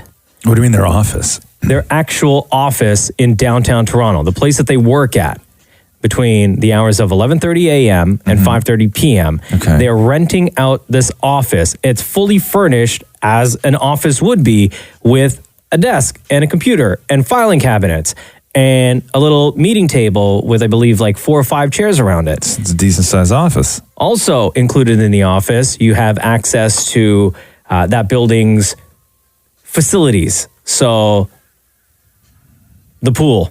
Oh. The gym facility. Okay. The office comes with a kitchenette. So you can still like cook your meals. But part of the deal with this $1,700 a month office that you could rent out is that the quote unquote landlord stipulates that between the hours of 11:30 a.m. and 5 p.m. or 5:30 p.m., when they work, they need to use that office space to work. So you got to go. Oh, hold on here now. You're not renting this office space to use as an office space. So they're letting you sleep there? You're renting this office space to live in. But you got to get out. It can't be anywhere near it between 11:30 a.m. and 5 p.m. What if you have the flu? Or 5:30. Like, what if you're sick? Go to Shoppers and get you some medicine. But then where do you go? No idea. So is there a bed? Are you sleeping on the couch? There's a Murphy chair. A Murphy bed. Which is a bed that falls down out of the wall. Yes. And the other stipulation in this rental, $1,700 to rent this office space in downtown Toronto, is that you're not allowed to move any of the furniture around. You can't move the filing cabinets. No, you can't of course move the not. desk with No, the no, computer. no. You can't move the meeting table with all the chairs around it. You cannot move anything. Everything as is that you see in the picture, the way when you walk into the place, has to be left that way. Right. And again, you can't be there between 11:30 and 5:30 because the person who owns that office got work to do. Like you can cohabitate in space. Like you can share office space with somebody else who uses it for office space. You can live with somebody who also uses that space to live in. But I don't know how it works when two people are sharing a space where one person uses it to live in and the other person only uses it to work. Like that is, to me, that seems very bizarre. The kitchenette area, storage for like plates and cups and mugs and stuff. Yeah. Also a mini dishwasher, so you can still wash your dishes. That's super weird, man. Very weird. But like you got to get out by 11 and you can't go home till 5. Yeah. But maybe if you have a job, that's fine then. Like, I don't know. Yes. But if you're sleeping in somebody else's office. Yeah, the person. Like, do you really want to go from your office back to somebody else's office in The order listing to sleep? agent said that they have been getting interest from students and single men. Yeah, single men will do anything, man. But all candidates wish to move some of the furniture out of the unit, which you're not allowed to. Right. Did you broach showering? Yeah, there's a gym. There's a gym, yeah. Oh, so you have can to go. shower. Oh, okay. Yeah, you go you can downstairs to the still, gym. you can still use the shower and everything. But $1,700 a month now will get That's you what it an gets office you. space to live in downtown Toronto. The Roz and Mocha Show podcast. What is it, Maury? Oh my God! Did you say it's burrito day? It's what? Did you say it's burrito day? No, we said it's Jersey. Thursday. Yeah, it is burrito day. Hey, it's National Burrito Day. Oh. Celebrate on the first Thursday in April. This day is a great excuse to not cook. Instead, pick up one of those delicious bean and rice-filled tortilla wraps so that good. are said to have gotten their start in the the Mesoamericans in Mexico? 10,000 BC. Is Mesoamericans Mexico? I don't know more. Oh. What do penguins like to eat? Burritos. Burritos. I guess it's cold. Right. When do they smother a burrito in cheese? When they're- Hopefully always. Yeah, when they're making it for you? Oh. No, in the best queso scenario. What? In the best. Queso scenario. Oh, like a quesadilla. Yeah. No, queso's cheese. Oh, okay. Yeah. I thought a quesadilla. All right. I'm not sure if this one's racist. How many Mexicans does it take? Hold on. Sorry. Okay. Turn the music off so we can Yeah. focus. Yeah, because Wait. I don't want anything to interrupt racism. So here's what we're gonna do, Roz. I'm gonna turn our microphones down just a little bit. Yeah. And I'm gonna put Okay. Maury's microphone all the way up. Okay. Okay, go more. How many Mexicans does it take to eat the world's largest burrito? I don't know. How many? Just one. Nah, it's not racist. Oh, okay, cool. What do you call a cat in a blanket? One. No, a burrito. Okay. Because cats go purr? Yeah. Why did the man climb on the roof of the Chipotle? Oh. Of what? Of the Chipotle. Okay. Why? Why? Because the manager said the burrito is on the house. Wow, that's racist. Turn my mic back down. I don't want to be a part of this. How many more you have? One. Why can't you trust a burrito? One. Oh. Why can't you trust a burrito? Yeah, why can't you trust a burrito? It's National Burrito Day, everybody. That's why Maury's acting the fool. Go ahead. They tend to spill the beans. Sorry, I missed the setup. The setup is why It can't doesn't you matter. Here we go. The Roz and Mocha Show podcast. I saw what's his name's one of the who's engaged to Sophie Turner from Game of Thrones. Joe. Joe Jonas. Saw everybody on the Game of Thrones red carpet last night. God, I can't wait for that show.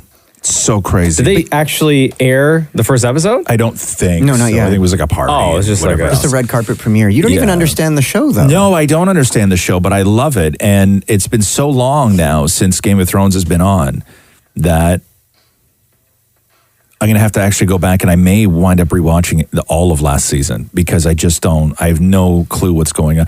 I was talking to a guy who just started Game of Thrones, a friend of mine, and he started watching Game of Thrones with subtitles on. What? Why? Because it shows you who is saying what. Oh, interesting. So it helps you figure out the names of everybody because the show is so large that sometimes somebody will just come in a room and talk and he'll say one line and then like a season later that guy is super important and everybody's talking about him, but you have no idea who they're talking about. Right. I can't watch anything with subtitles because then you get sleepy. I only focus on the subtitles and not really on the actual stuff that's happening on the screen. Oh, see, if I want to fall asleep, I'll put something on Netflix and I'll put the subtitles on. Really? Yeah, so I'll just sit there and read because reading makes me fall asleep. I can't read anything. Yeah, same. Reading makes you fall asleep. And so I'll just sit there with the subtitles on and then next thing I know, I'm getting a little dopey and then I'm out. But with Game of Thrones, apparently it really helps with Game of Thrones to watch Game of Thrones with subtitles on because it's so detailed, right? Like it's incredibly detailed and there's so many characters that you lose track. Is there not like a website that you could just sort of catch up on? Like a Thronesopedia or something? There is, but I don't understand. Like I can read something. Like you don't understand that. I can read something. They can tell me the bio of like a guy, right? But I don't know who that is in the show. You need a visual to go along with it. Yeah. So I watch these recaps where they're like 10 and 12 and 15 minutes long. Yeah. And it doesn't even scratch the surface. So then like, why bother watching it again if you're still not going to get it? Because it's my favorite show. Can't you tell? The man is a fan. The Roz and Mocha Show podcast. Hey, Maury, come in here for a second. You have a vanity plate on your car. Yes, I do. I did a lot of research for this. You did what? A lot of research for that plate. What do you mean you did a lot of research? Because I wanted it, because it's an homage to one of my favorite actors, and I had to have it exactly the same way he did on his personal car. Right. Which was Maxwell Smart from the show Get Smart from the 1950s that I grew up loving. Right. I'm not that old. It was something I watched as a repeat. I'm going through this story on the California DMV, and they get 20,000 requests per month for vanity plates. 20,000? And they're strict. So there was a guy that had two sons named Kyle and Sean, and he wanted to get KYLSEAN. Hold on. KYLSEAN. So Kyle and Sean. And he was rejected because they said that looks like it reads Kill Sean. Oh, yeah, I could see that. And he's like, yeah, but it's just my son's names, Kyle and Sean. And they're like, no, man, that fully says Kill Sean. Oh, no. And he's like, but it doesn't. So they're very strict. And any personalized license plate configuration that carries connotations offensive to good taste or decency are immediately rejected. So guidelines also warn that you're not allowed to use the word pink, monkey, or muffin. Really? Which are all euphemisms for, Yeah, You're also not allowed to use knackers, anaconda, or nards. Any configuration with the word hate tossed in it. Yeah. You're not allowed to use pig, swine, or even oink. Okay. Even if you mean it in a positive way, they will not allow you to put the word Jew on your license plate. Really? Yep.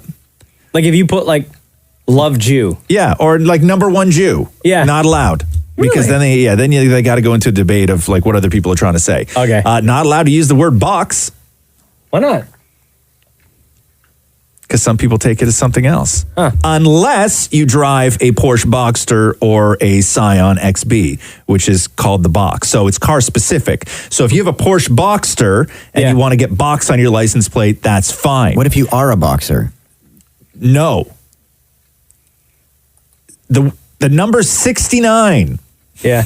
Which I'm sure they get so many people who want the number 69 on their license plate. Oh my God. Okay, going along with that, can I take a guess as what another number combination they won't allow? But I'll tell you this, you're only allowed to get 69 on your license plates if your car was made in 1969. What if you were born in 1969? No. Really? Nope. Like if you wanted to put BRN 69, like to signify that you were born in 1969. No. Are the numbers 420 allowed?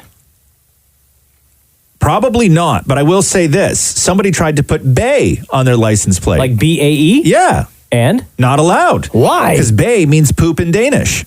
Oh my God. So then you can't do roots. No. Because roots is SEX in another country. You're not allowed to put lit on your license plate. Oh, that's dumb. Why? Because it means intoxicated. What if I just want to say, yo, my ride is super lit right now? No. And here it is officially. Not allowed to do 420. Not allowed. Nope. No 420. That's and not fair. Yeah. And but this is in the state of California. This is in California, but I'm sure that this is like You come can't on, have man. 420. No. And somebody tried to pass through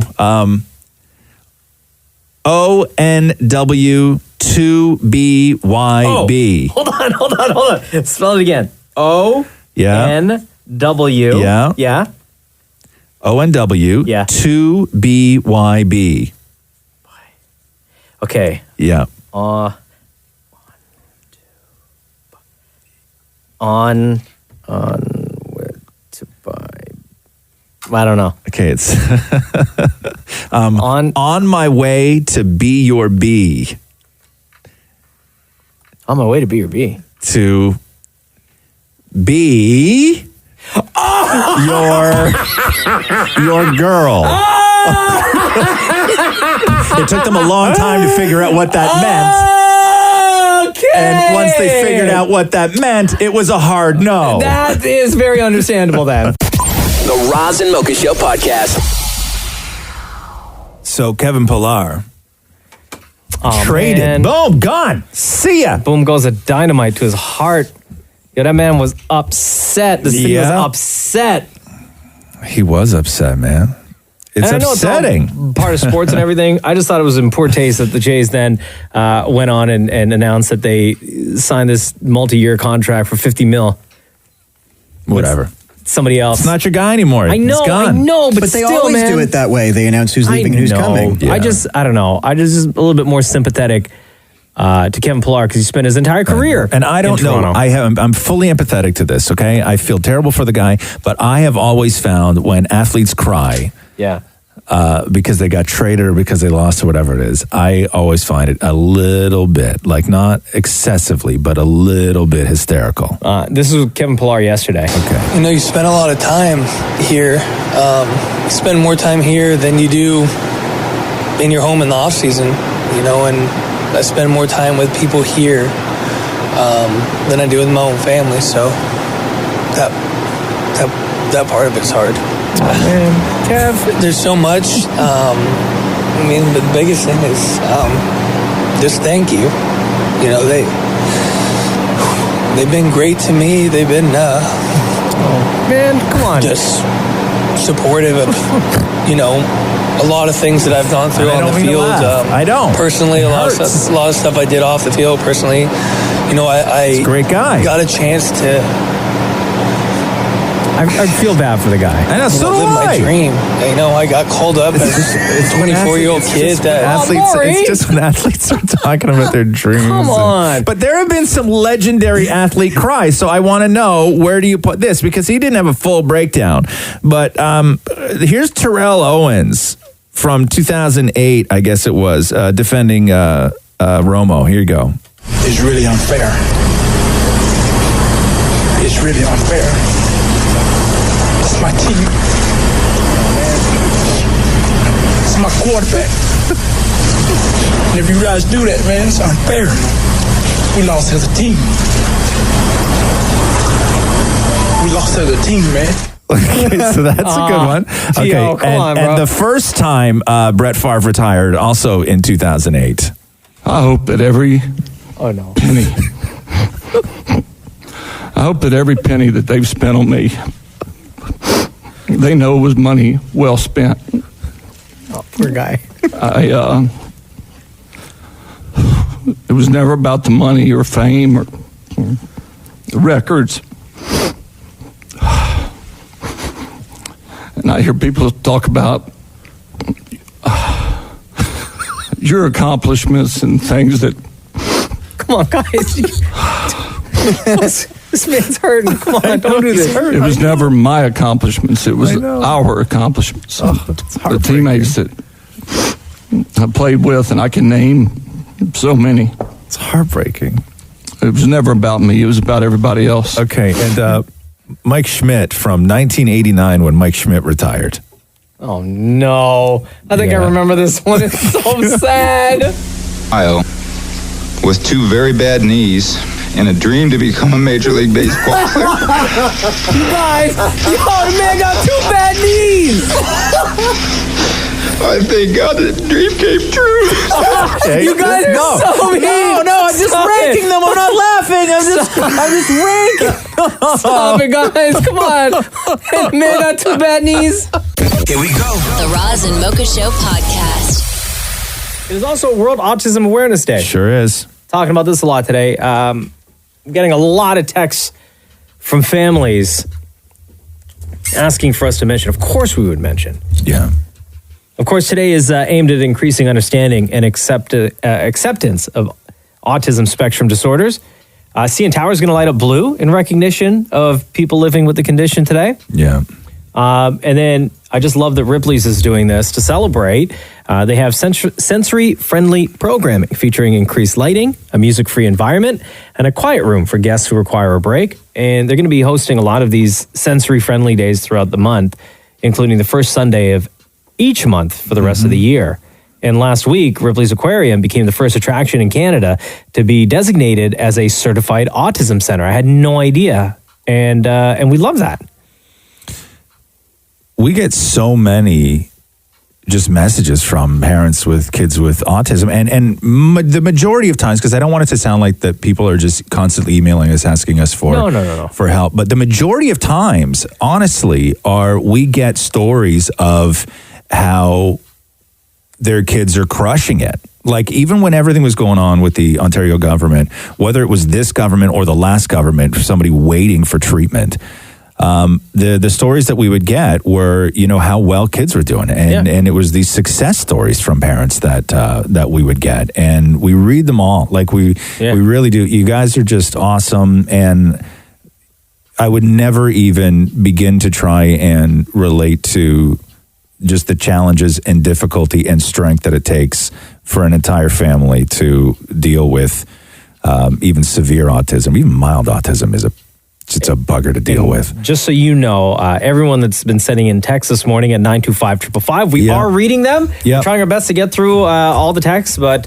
know that that every single one of them are being read by the show today. And of course, taking your calls, 416-870-8888. Hello. Hey, how you doing? Roz Mocha, big fan. I actually listen to you guys every day. Oh, nice. Dropping my kid to school. What's your name? And my name is Jeffrey. I just want to say thanks to Mocha and Roz both for reaching out to parents with autistic children. I have a son that's 4 going on to 5, and it is pretty tough. And Mocha, you're absolutely right. We don't tell our story just to gain sympathy, but to raise the awareness of it, because there's just so many people out there that don't know enough about autism and autistic children, and it really means a lot to us that you can reach out to us and just speak about it a little bit to the city of Toronto. We really do appreciate that. I'll tell you, man, the one thing about all of this is that I get all of my education on autism and the various spectrums from talking to people like you. I appreciate that. We really do. I mean, when my child was diagnosed with autism, I knew absolutely nothing about it. I mean, I'm a kid that grew up in Jane and Finch, and we grow up thinking it'll never happen to us. And to educate my friends and family that know, just like me, absolutely nothing about it, and see how much they've come along to understand it about children with autism and have that sensory issues. It just means a lot to see people that have the popularity and network able to just put the word out there for people to look into, because it's so hard to deal with, but it's so worth it at the same time. Here's the crazy thing that I know just from parents that I've talked to who are going through a kid who is on the spectrum. How long did it take you to get a final definitive diagnosis for your kid? Oh, man. We took him to his first, analysis when he was about 1.5 years. Yeah. And he was literally not completely diagnosed until a week before his birthday. And that was his 4th birthday. Yeah. So he was on the way. He was before his 4th birthday? Yeah. Exactly. Man, dude. Such a long, drawn-out process. And correct me if I'm wrong, but until you get the diagnosis, you don't get access to the help. Exactly, and we're still on the wait list, and we don't know exactly what's going to happen with the new funding and the cap, and it's literally such an anxious waiting game where we have no idea what the hell is going to happen. And even if it does go through and the funding for autism does go through, does that mean that if an election happens, does that mean that we're going to not receive the funding anymore? Yeah. Are we going to go back on the wait list? So it's literally, I want to say, it's heartbreaking, because you see a child like my own child, Rain. He needs the help, but just sitting around and waiting and trying to get the public funding, because the private funding is so expensive. Yeah.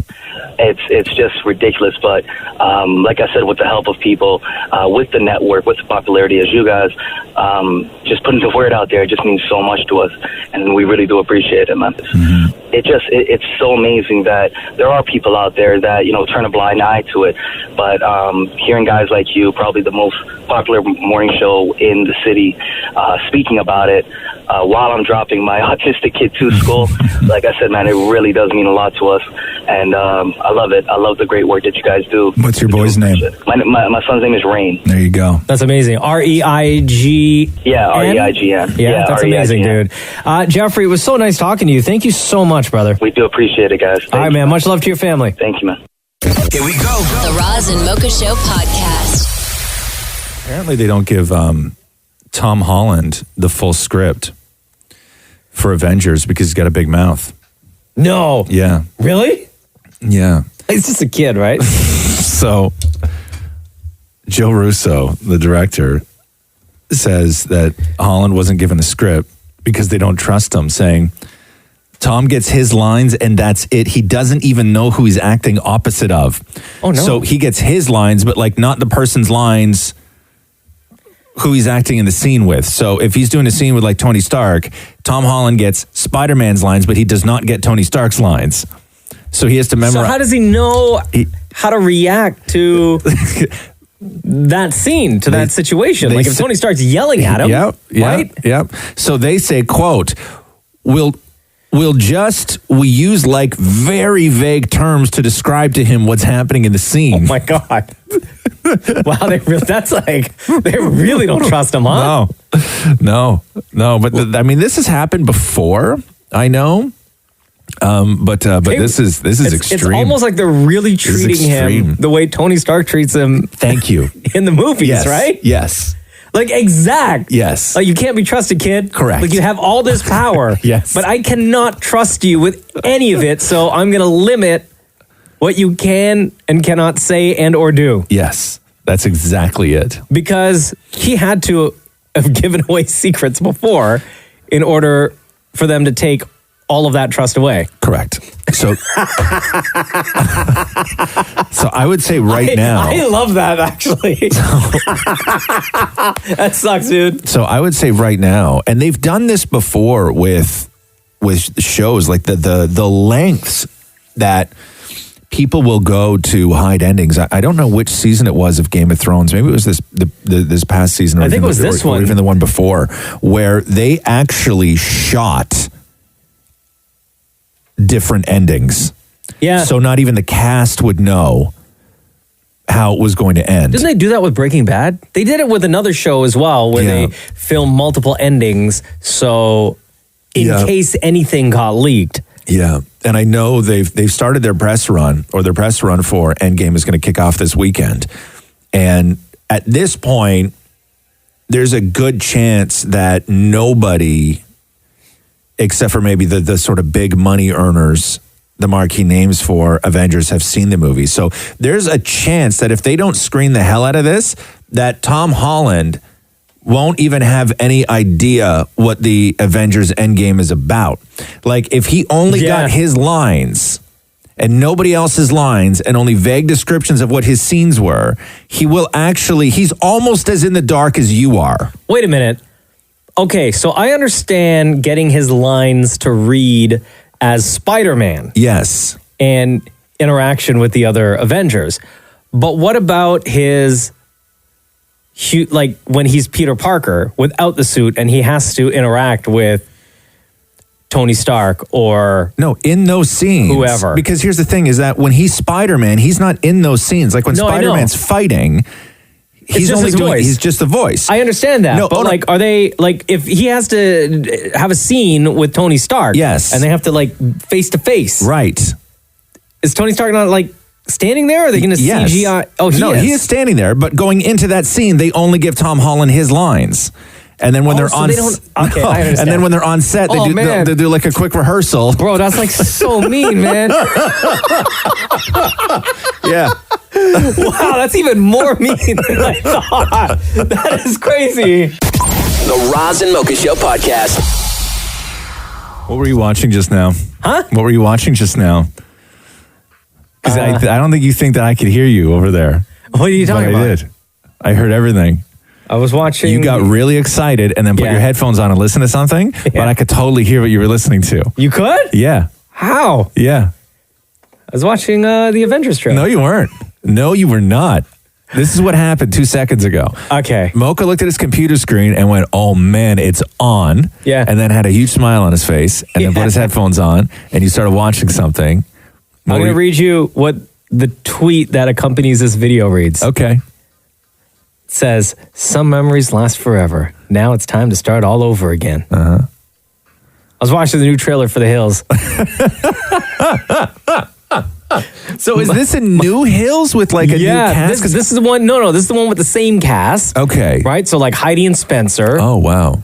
And Lauren's going to be there. Yeah. And Brody Jenner's going to be there. Right. And this is the one that they've added Misha Barton. Remember Misha Barton from The OC? She's now going to be in The Hills. Okay. I've never seen an episode of The OC and I've never seen an episode of The Hills. You never watched The OC? No. I know it existed. I know people liked it. Oh my. It's beautiful. I watched California. I always had such a bad perception of Heidi Montag and Spencer just because everything that you would see of mainly him, but of the two of them together, they were just really douchey. Oh yeah. But then I saw them on Celebrity Wife Swap. Uh-huh. And they normalized? I found them quite charming, really? Especially her. She came across so endearing when she was on Celebrity Wife Swap that really? Yeah, that I was blown away. I was really, really blown away by how just level-headed and cool she came off on that show. And that is a very difficult show to come off as cool and level-headed. Yeah, but I so- actually really liked them. And I had never thought anything other than negativity towards them because of the antics and just everything that you Adrina's going to read. be back on the show. Oh, They have her in a scene with Justin Bobby. Oh, jeez. Who's Justin Bobby? Is that one guy or two guys? It's one guy. Okay. As I've heard. I never watched the show. But it looks like Justin Bobby wants back in Audrina's life. How old are these people now? Oh, they got to be in like their...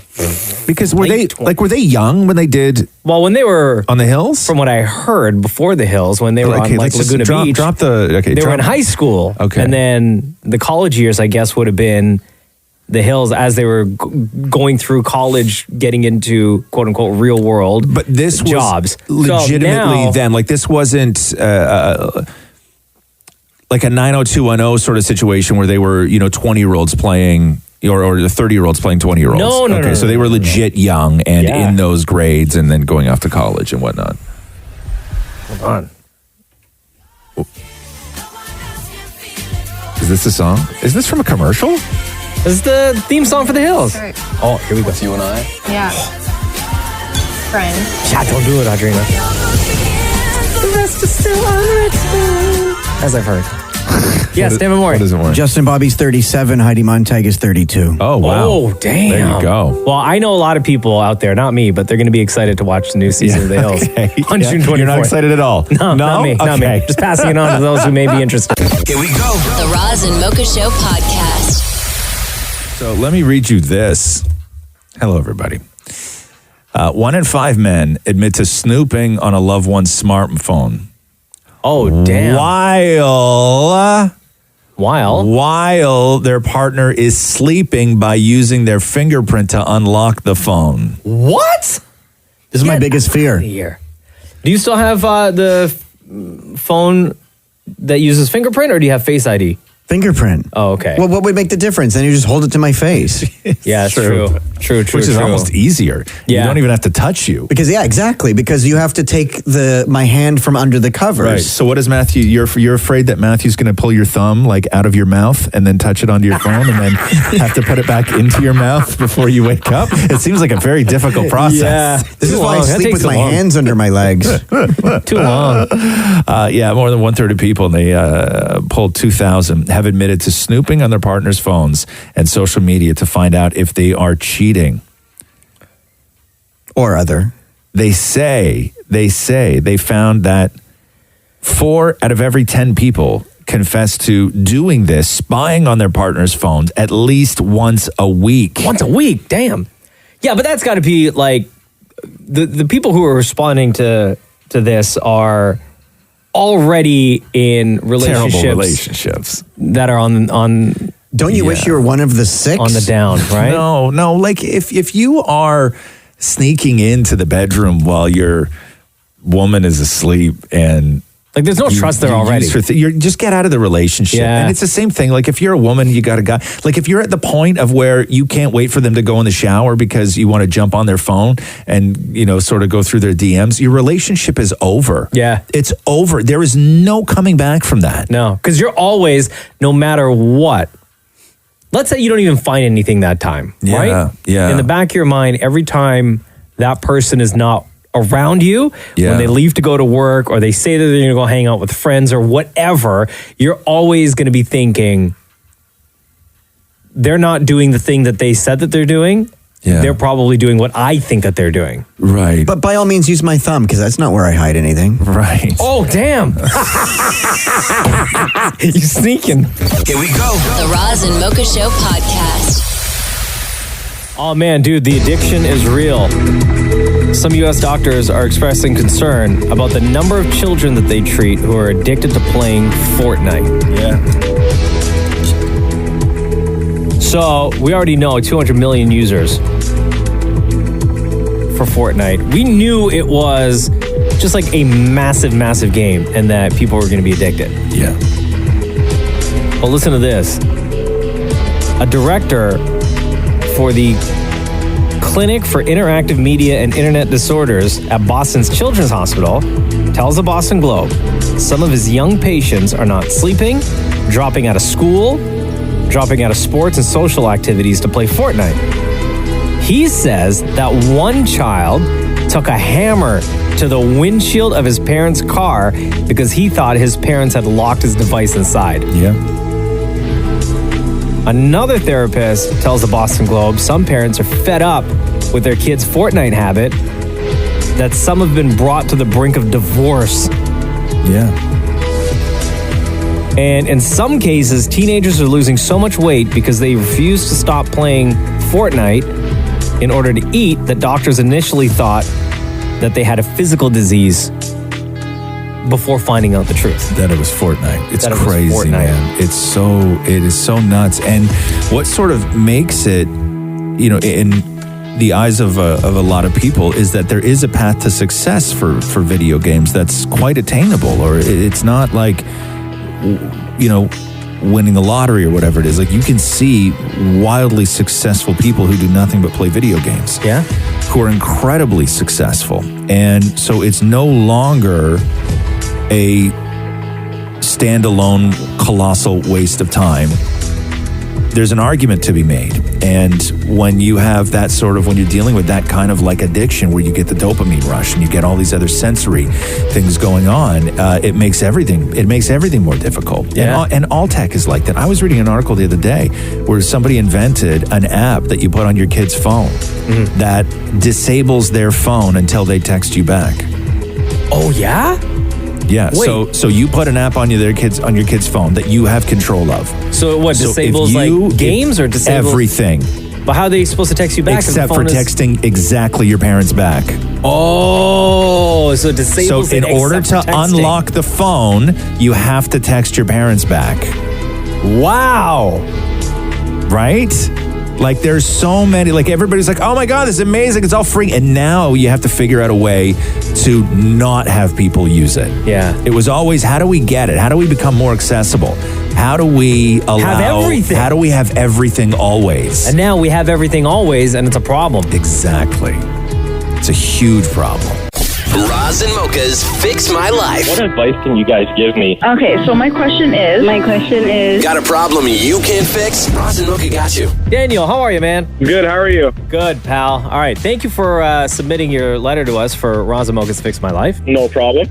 Okay, here we go. Daniel, you wrote us this. Roz and Mocha FML. My wife and I have been talking about having a baby, and we both agreed that we have to move out of where we are into something nicer. My only issue is where she wants to move usually doesn't accept smokers and barbecues, which is what I want to start my own catering business. What do I do? Now, you're talking like a smoker, like where you put food in it, right? Like, you're not a smoker. Okay, I got you. So smokers and barbecues. Where do you live now? Where does she want to move to? So we live in a basement apartment right now, and she just wants to move into a nicer place because where we live right now, it's not a nice place. Like, the landlord is pretty bad, very lazy. Nothing really gets done. So I understand her point and frustration. Yeah. But at the same time, where she wants to live, it's pet friendly, but there's no backyard. There's nothing. So where does she want? She wants to move into a condo or into an apartment building? Either a condo or a very bright basement apartment. Now, do you already have this smoking and barbecuing business or no? Yes.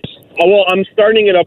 I'm hopefully getting to start by next year. So I just started, as of last year, I started doing all the preparations and stuff, working on the menu.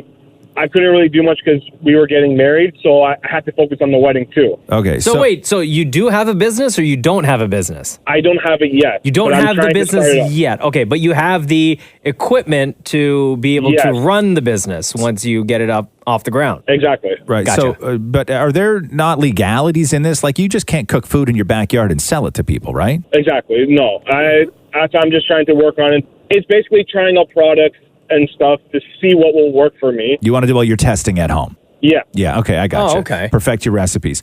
This is tough because, and so you had mentioned in your letter to us that one of the reasons why you guys wanted to get out of your current situation was to possibly have a kid, right? Yes. Right. That's the most important thing because that will become the most important thing. Yeah. So figuring out where you're going to live, because you guys may want to have a kid, you still have to start thinking about what the wait lists are on daycares in the neighborhood. You got to think about, the amount of stairs that you're going to have to climb for a full year while she's pregnant, and then a full year while the kid is in a car seat. You're going to have to figure all this, like all that stuff is going to have to come into play as well. Like if you're moving, right? If you're moving and you're just kind of scouting out a new place to live, okay? Think of all of that stuff first, because that is the stuff that's going to be the most important. Where you put your smoker and barbecue will become secondary so fast, dude. And that's why I kind of want to get everything started quickly, so at least even when we have the kid, the business is there. There's more income coming in, kind of thing. Just, you know what I mean? So I do. I No, know, for sure. I know. You want to provide and you want to get the business off the ground. I get you, bro. I really Is do. there an option? I don't know. You tell me, Daniel, but is there an option for you guys to move into a place that does have access to a backyard that you could store your smoker and your barbecue? It's been very hard. This sounds a whole lot to me like you guys don't have a lot of options. What this sounds to me like is you have to sit down and figure out the financials of your current situation. And what you have to do is you have to try and find the best place for the family for the money that you can afford. Yeah. Everything else on top of that is going to be a bonus. Right? Like you can't find, if the only place that you can find for your budget that gives you area in the backyard to barbecue and smoke some ribs, and if that is not the best place for your wife who may become pregnant and your eventual kid in a year and a half, then you've made a mistake. No, exactly. And that's my understanding. What I think you guys need to do is plan for what your life is like financially now and not what it could be in a year, 2 years, 3 years. Yeah. Dude, I know tons of people who have skills, okay? And whether it's carpentry or whether it's working on a car or whether it's cooking or baking or in your case, smoking ribs, right? And oftentimes they've lived in places that don't allow them to do those things. Right? Yeah. Oftentimes when you're renting the main floor of a house, your landlord isn't going to want you to bring all your tools in the backyard and start building somebody a cabinet that you're going to sell on Kijiji. Yeah. Okay. But what you can do is if you get a cool landlord, you can say, listen, for a couple nights a week during the summer, I'm going to fill this backyard full of smoke because I'm working on recipes for the business. Now, it's going to be a little bit annoying. It's probably going to smell delicious, but what I will do is I'm going to give you guys some of the stuff that I cook. Are you into barbecue? You like brisket? You like ribs? I have no problem dropping this stuff off if you let me fill the backyard up with smoke a couple nights a week while I work on these recipes. Same thing with the person who bakes or the carpenter, whatever. Make a deal with your landlord. Sure. That's why you have those relationships with people who are renting you a basement apartment in their house. Yeah. You can make those deals, and oftentimes they're really cool with it. Okay. Like in your case, your landlord gets a free meal out of it. Yeah. Like try and swing that, man. Go in there, be honest. Say, listen, we love this place. We're planning on having a kid, but you know what? I also barbecue and smoke, right? And I'm working on a business. And if you allow me to do this, what if I do this? You can swing those deals, man. Okay. Those deals are out there. Okay. Sound good, Daniel? We'll have to try that out. Sounds great to me. Thank you. Thanks for reaching out, brother. All right. Take it easy. Roz and Mocha's Fix My Life, only on Kiss. The World Naked Bike Ride is returning to Toronto in June. Ugh. The World Naked Bike Ride will celebrate the human body in all its glory. So over that. The ride raises awareness to environmental issues and hopes to reconnect city slickers with nature. Riders insist that the event is non-sexual and participants don't have to strip all the way down. Although I've seen pictures, and boy, oh boy, people do strip all the way down. But I can't imagine. There's nothing between you and the seat. Just air. Love. Just Jesus. Jesus, take the bike. I can't imagine sitting on a bike naked and having that be comfortable at all. At all. There are very few things in the world that I can imagine sitting on naked that would be comfortable. Wouldn't it, like, what is it would called? hurt. It would chafe. No, it's just... No, it would hurt. Like, even just sitting on a bike seat for a long period of time with clothes on. As someone who does spin, I could tell you it's not comfortable. No, you don't. You start sweating, and then it's an awful scene. It's an awful scene. It's such a look at me. They can say it's for environmental, whatever, but it's such a look at me thing. I'm so over people doing the naked bike thing and all that other stuff. I have a question. If you don't have a bike, your question was going to be like, hey, what if I don't have a bike? Yeah. No, but do you know... Naked rollerbladers, roller skaters, and skateboarders are also welcome. Oh, that's cool. See, that's a little bit better. I mean, with the bike, there's flopping. No. What? You think on a rollerblades or a skateboard there isn't? No, but when there's flopping, it hits the metal. No, what I would like to see is I'm over the naked bike for any cause, naked bike ride for any cause. But what I would like to see is people learning how to ride a bike naked. I would like to see people who don't know how to ride a bike naked. That's dangerous, It's though. extremely dangerous. That's more I would dangerous. watch Are you kidding that. me? Okay, No. now are they completely naked with no helmet, 100%. no elbow and knee pads, Well, no wrist guards? Hold on now. Let me think this through. Like, what would look more ridiculous? Yeah, I don't know if I want to see. Geez, I don't want to see anybody get hurt. I think if you're going to go down that road, I think you need to have helmet, wrist guards, elbow, and knee pads. Then that's not naked. Well, but safety first. Yeah, but your knees. And it would look hilarious. Yeah. Also, if you're learning how to ride a bike, you should wear pants and shirt as well. So so now you're clothed. What? Now you're clothed. Oh yeah, I guess at that point. Here we go. The Roz and Mocha Show podcast. Let me ask you a question here. Okay.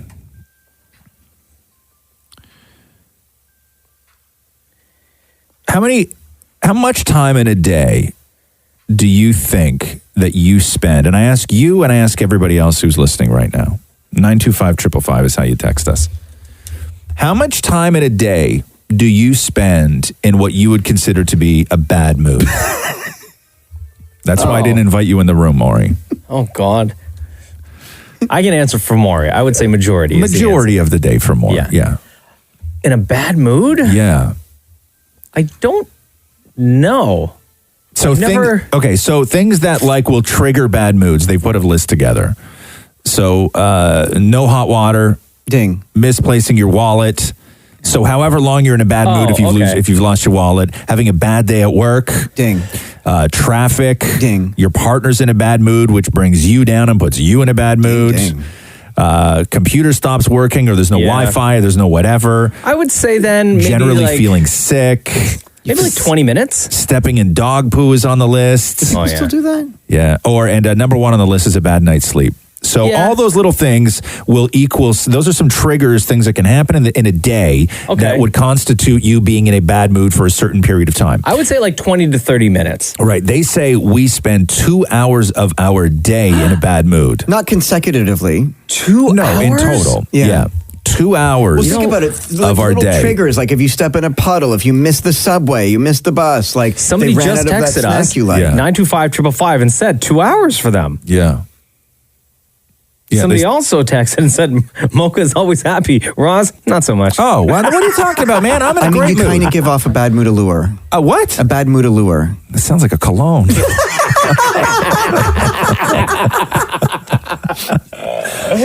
No, I'm generally happy. Yeah, you are. I just don't like a lot of things. And people. Yeah, but I'm generally a happy person. I would say that, yeah. I'm never I'm never angry towards people. But you're just too cool to show it. No, it's not. I don't think it has anything to do with being cool. I've never been attracted to people who are overly and overtly happy all the time. I always think something's up. It's like I worked with a guy years ago who would whistle when he walked down the hall. No way. And I'll tell you, I never trusted that guy. Never trust a whistler, right? Never. That's rule. Oh, no. It's not rule 1 in life. That's maybe 5 or 6, but never trusting a whistler is a rule in life. If you live by that, you will be happy. Listen to this text, Yeah. 925-555. My husband wakes me up at 5:15 in the morning, every morning, whistling. Yeah, and I am not a morning person. Thank you. Hashtag never trust a whistler. Here we go. The Roz and Mocha Show podcast. Kevin Hart was at CinemaCon in Vegas promoting Secret Life of Pets 2. Oh, and I guess love they it. brought them all out with like pets. Yeah. And so Kevin Hart's standing there with a bunny.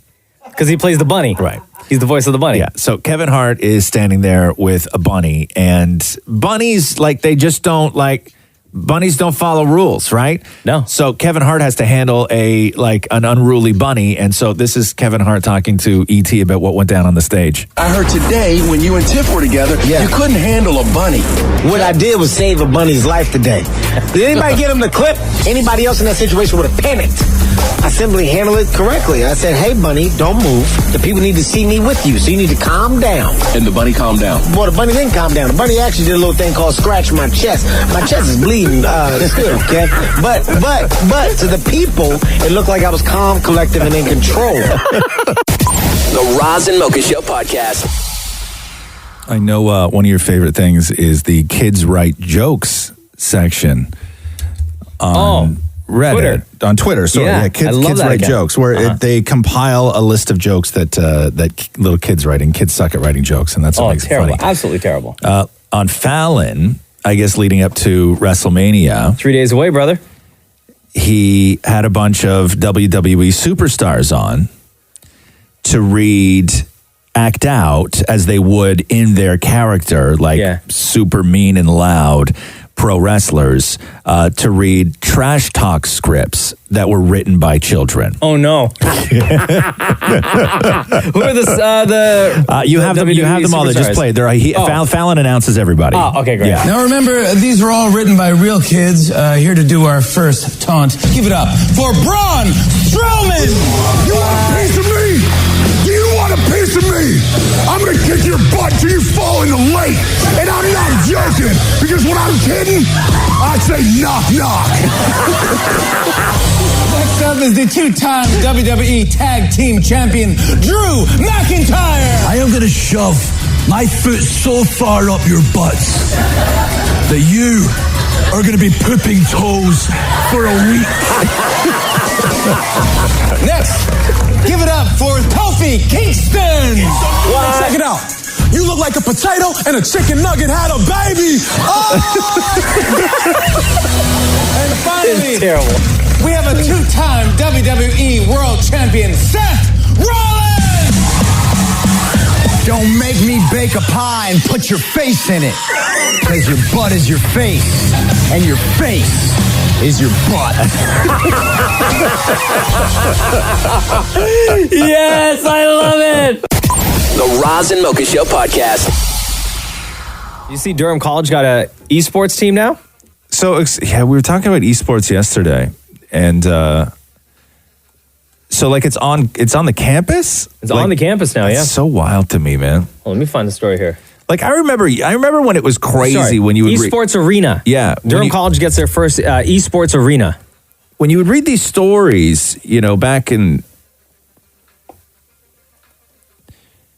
a few years ago, when you're like, can you believe that you can go to college in North Carolina and take a course in Star Wars? You know what I mean? When like all those stories would happen. And that was wacky. That was like, what in the hell's going on with colleges? Dude, and now it's like colleges are getting esports arenas. It's so wild. When I was living in Calgary for a brief moment in time, the university out there was they had a one semester course on The Sopranos. Really? Yeah. Did you take it?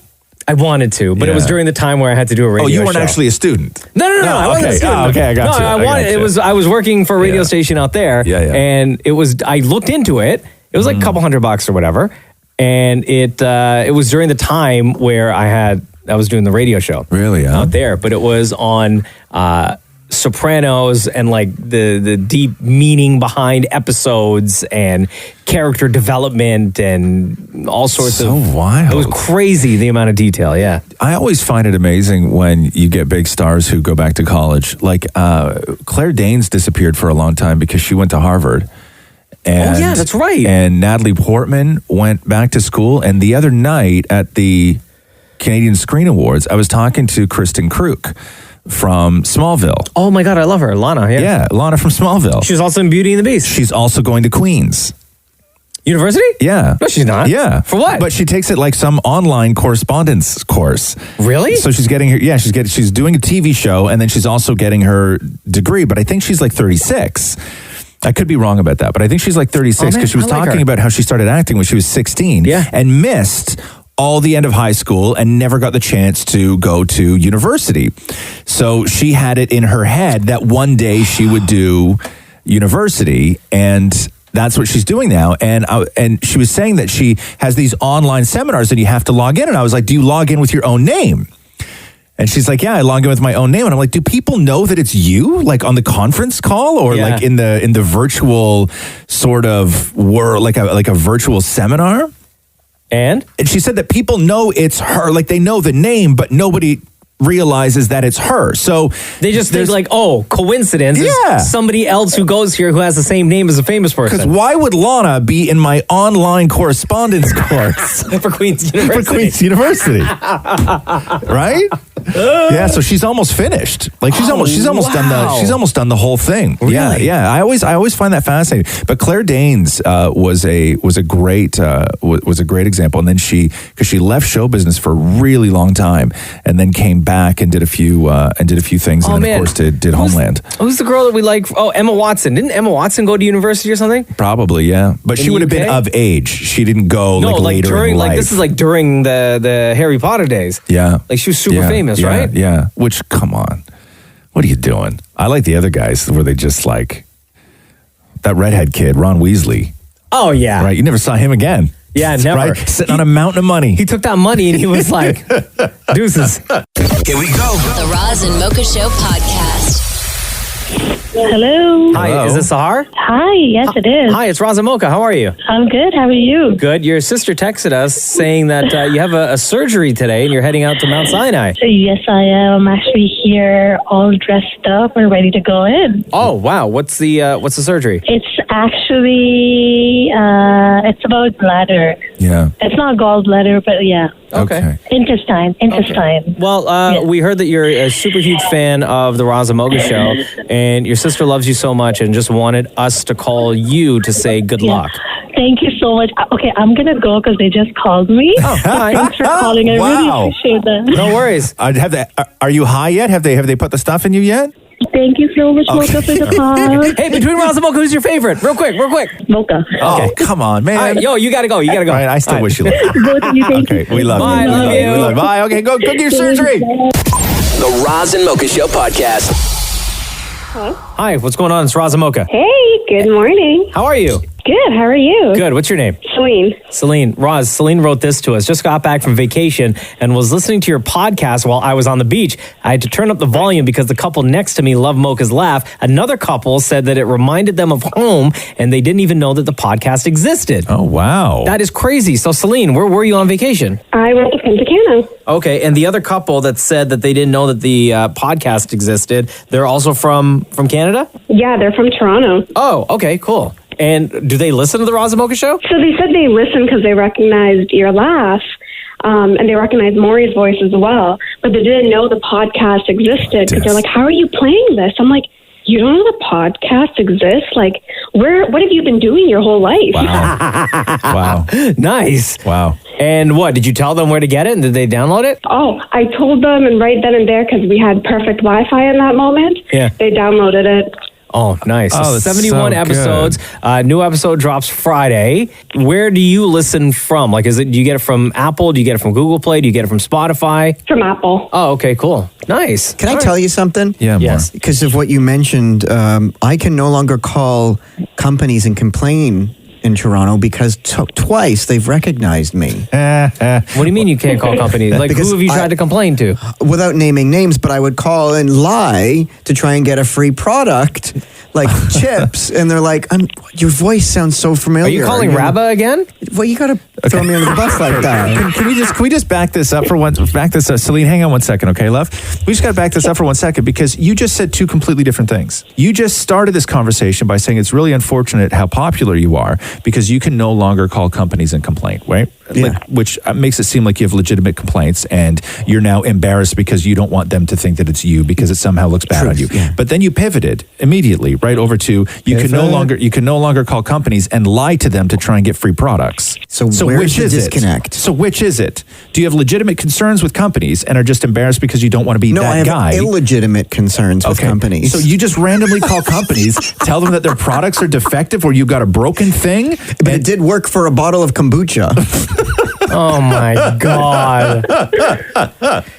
Anyway, Celine, welcome back. Thank you for spreading the word about the Roz and Mocha Show podcast. Between Roz and Mocha, who's your favorite? Mocha, of course. Oh, of course. Oh, wait. Hold on. Did anyone on the beach say anything at least like about Roz? Did his name come up? Not really. I think it's your laugh that everybody, it was like catching everyone's attention. Maury's in the other room, like losing it. I know. It's called It helps. I mean, everybody needs a Maury in their life. No, you don't. Believe me, you don't. You want one? I'd love to have Maury Have in my ours. life. I'll take him gladly. Thank you, Celine. Love you. Love you guys. Bye. Here we go. The Roz and Mocha Show podcast. You know how people sign up for those DNA testing kits? You can go like on Ancestry or the 23andMe. Yeah. And kind of figure out your origin story. Right. There's a woman in San Francisco who had an account with 23andMe. And at first her account was private, but then she opened it up so that other people could see if they were a match to her. Sure. And she could see if anyone out there that she could make a connection with, just out of curiosity. She's 41 years old.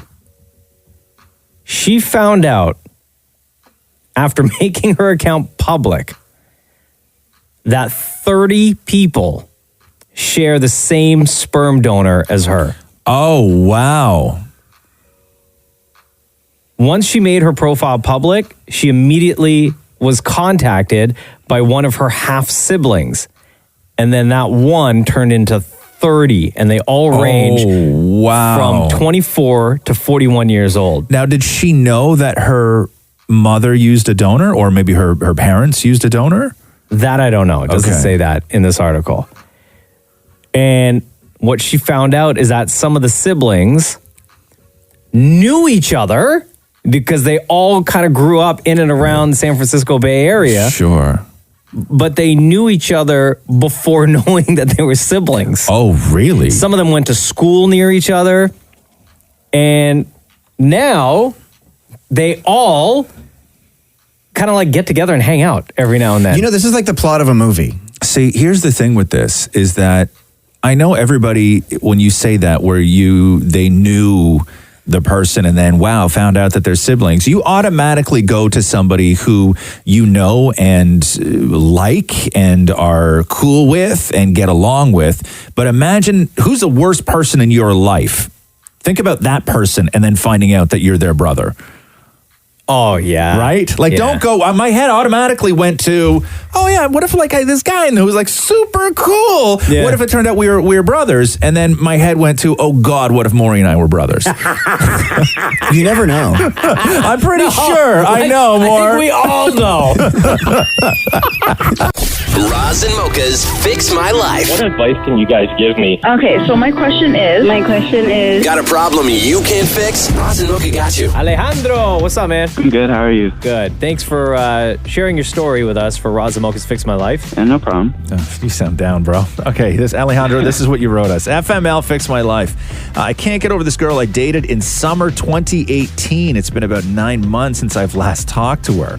The way we broke up was weird. She just isolated herself and then blocked me from everything. Now, my close family friend is inviting me to go to church with him, but he goes to the same church as two of my exes, including the girl that I can't seem to get over. Right there. Oh, what's that? Yeah, go ahead. It's actually like two of my exes included. That girl that I haven't talked to. No, it's two. Yeah, okay, player. Okay, yeah, just so you know, there's only two exes at my church, not three, okay? So what's the deal with you? You can't get over a girl? Well, yeah, but on top of that, it's like this close family friend, like when I was working at Canadian Tire in the summer, like last year, he stopped by out of his way to give me a Christmas card with $50 in it.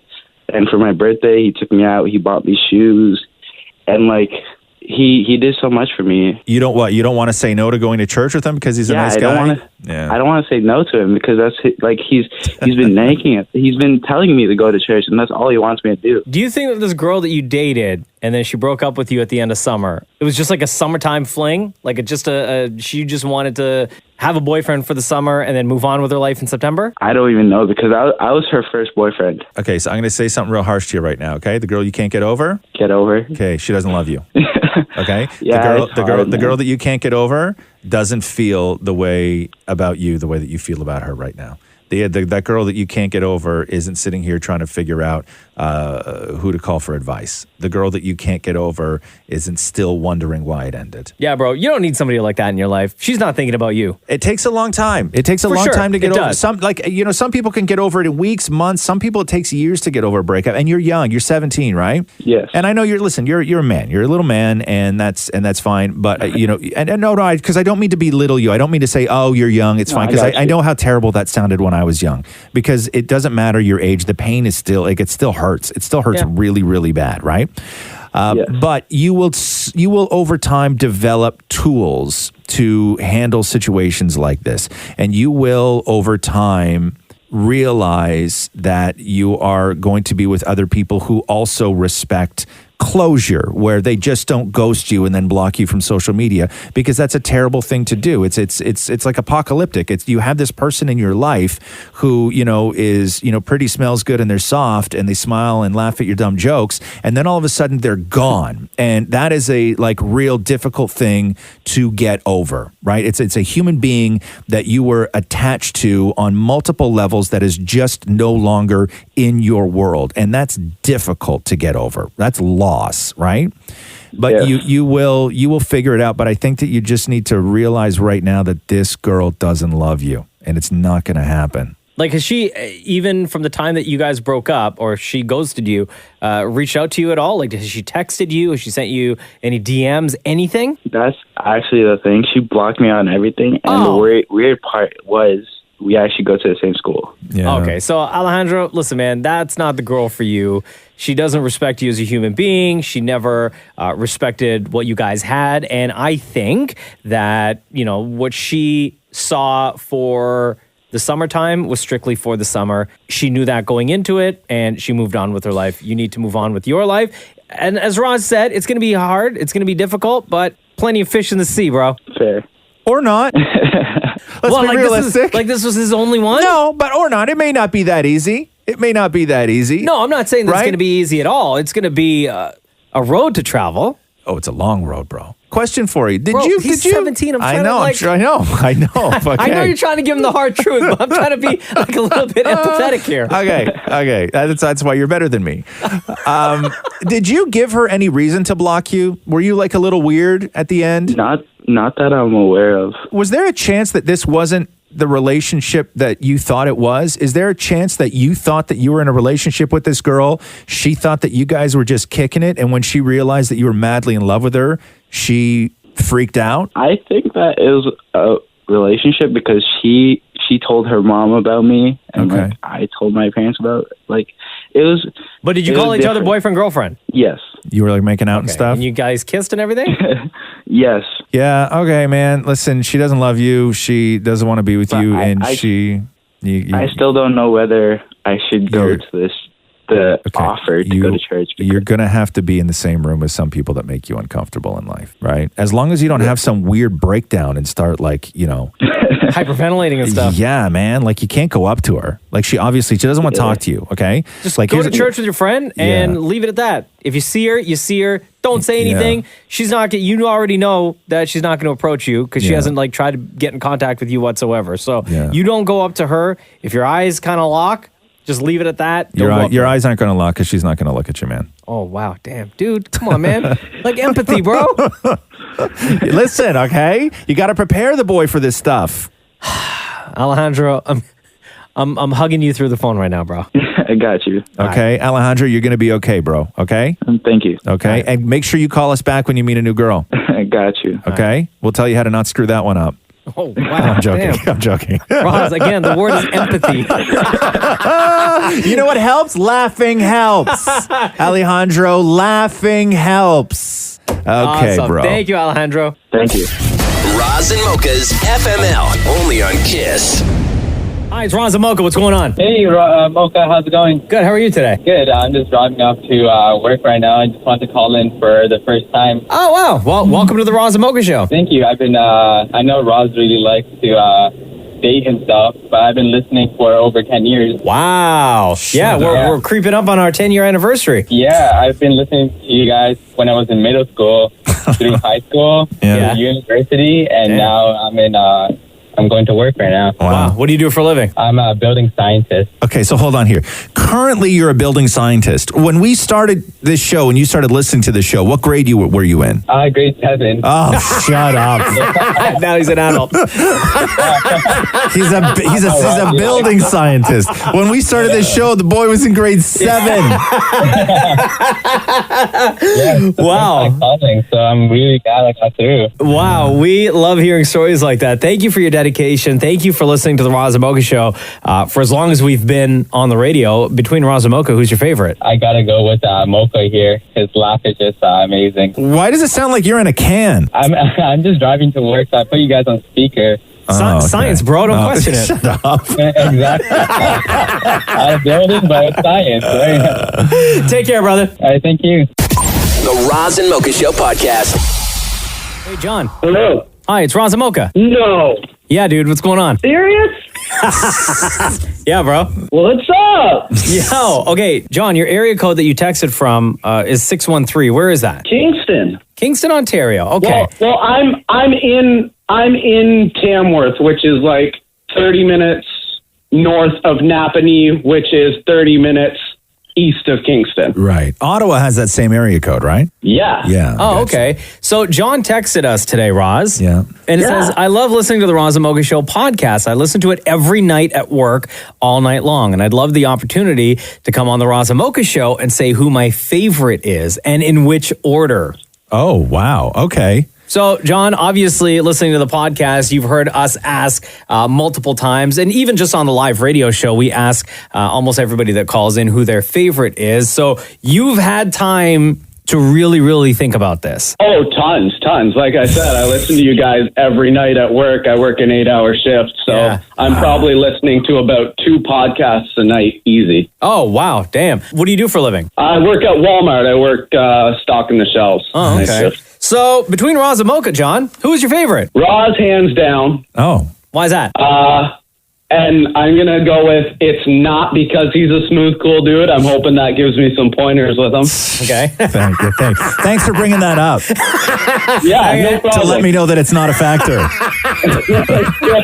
It's definitely not a factor. I love hearing other people say it, but it's not a factor. That's great. Okay. Thanks. It's definitely you got a real dry sense of humor. You're funny, you're sarcastic, and you're like straight to the point with people. And I definitely love when people call in and they say something you don't like, and you just like call them like a or something. Wow, yeah.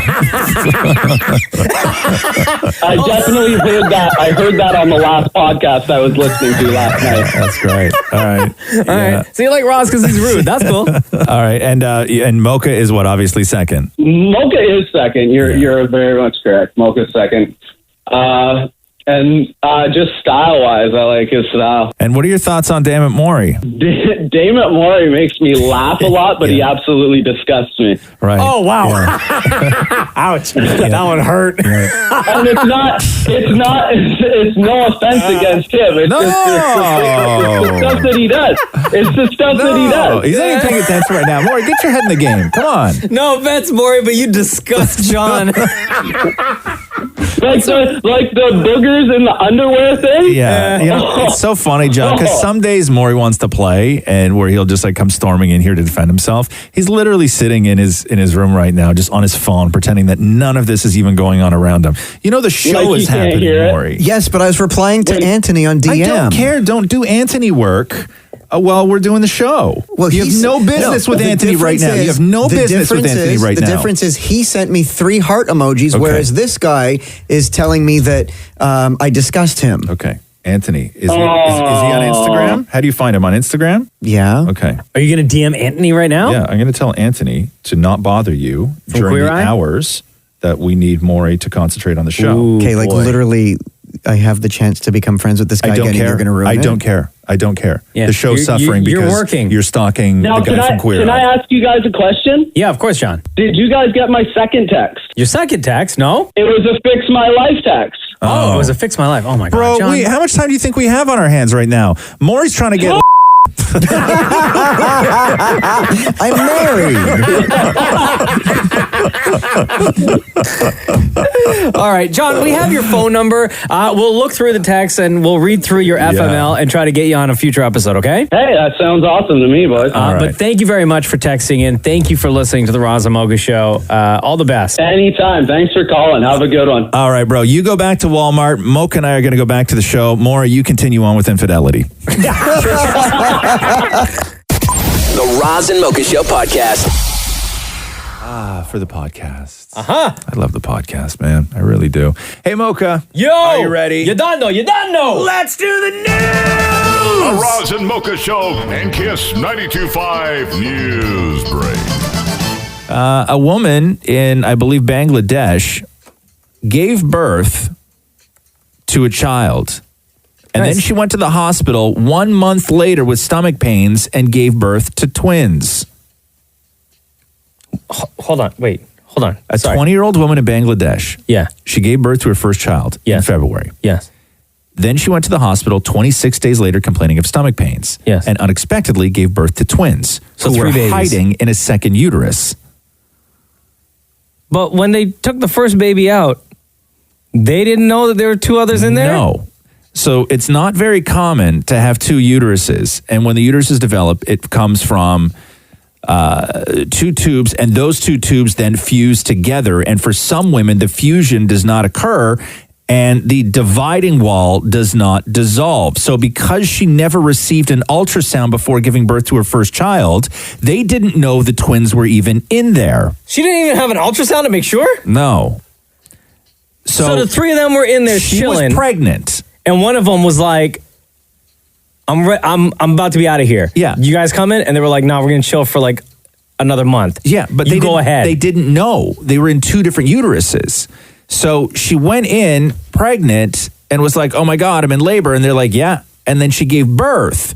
And then the baby was fine and everything else is great. And then 26 days later, went back to the hospital being like, I'm in so much pain right now. And they're like, you got more babies in there. Also, 2 uteruses. Oh my God, dude. So the gynecologist who delivered the twins via C-section says that there have been no complications and that all 3 children are safe, fine, and healthy. Wow. And the mother's doing great. They did check for more babies though, right? I imagine at that point, they checked for more babies. The Roz and Mocha Show podcast. Beyonce and Jay-Z were the recipients of the Vanguard Award. Past recipients, just so you know, include Britney Spears, Jennifer Lopez, Cher, Kerry Washington, Elizabeth Taylor, Whoopi Goldberg, Drew Barrymore, Janet Jackson, Demi Lovato, Eric McCormack, Joss Hutcherson, Patricia Arquette. This is Beyonce giving her speech last night where she dedicated it to her uncle. I want to dedicate this award to my Uncle Johnny, the most fabulous gay man I've ever known and I ever knew, who helped raise me and my sister. He lived his truth, and he was brave and unapologetic during a time when this country wasn't as accepting. And witnessing his battle with HIV was one of the most painful experiences I've ever lived. I'm hopeful that his struggles serve to open pathways for other young people to live more freely. LGBTQI rights are human rights. And Mark Hamill said that he had a huge announcement over the weekend. And of course, when it's Mark Hamill, everybody thinks that it's going to be something Star Wars related. Yeah. But his announcement had nothing to do with Star Wars. This is what Mark Hamill told fans. Hello, WonderCon. It's Mark Hamill here. And if you're wondering who's going to voice Chucky in the new Child's Play, you're looking at him. Get out of here. I can't wait to bring such an iconic character to life and present him in a way you've never seen him before. Child's Play this summer. We're going to have some fun. And remember, he's more than just a toy. He's your best friend. Get outta here. So the remake of Child's Play, Mark Hamill's doing the voice of Chucky. You know what's going to be difficult about that role is that for years and years and years, Mark Hamill, a.k.a. Luke Skywalker, was the voice of the Joker. Yeah, in the cartoons. In the Batman cartoon. So it's going to be tough to... I don't know how he's going to switch up his voice. Yeah. I mean, I guess he'll have to. There's a lot of people, there's a lot of comic fans that think that Mark Hamill's the best Joker, like above Heath Ledger. Like when they rank Jokers, there's a lot of people. His voice is phenomenal as the Joker. Yeah, and how he plays it. There's a lot of people who think that Mark Hamill's the best Joker, His Joker voice is what I envision Chucky, unless they'll change it. I didn't even know they were doing a new Child's You didn't Play. know? No! It's kind of dope. I like it. I'm here for that. Yeah. Well, Justin Bieber got slammed yesterday for his April Fool's Day joke. Did he really? Yeah. So he first he sent out on social a sonogram shot. Just like a baby. Sure. And it was all cropped weird and you couldn't see the name at the top and people were skeptical out of the gate, but some people fell for it. And then they immediately started calling this April Fool's Day. And then he sent out another picture of Haley at the doctor's office with like her legs up. And I guess it was like at her OBGYN and the doctor down at her feet and her knees were up and somebody else was looking at her stomach. And then he wrote, well, if you thought this was April Fool's, and then people still weren't buying it. And then he copped to the whole thing. And then the backlash started happening from people who don't think joking about pregnancy is right. So let me read you some of these comments that came through on Bieber's Insta.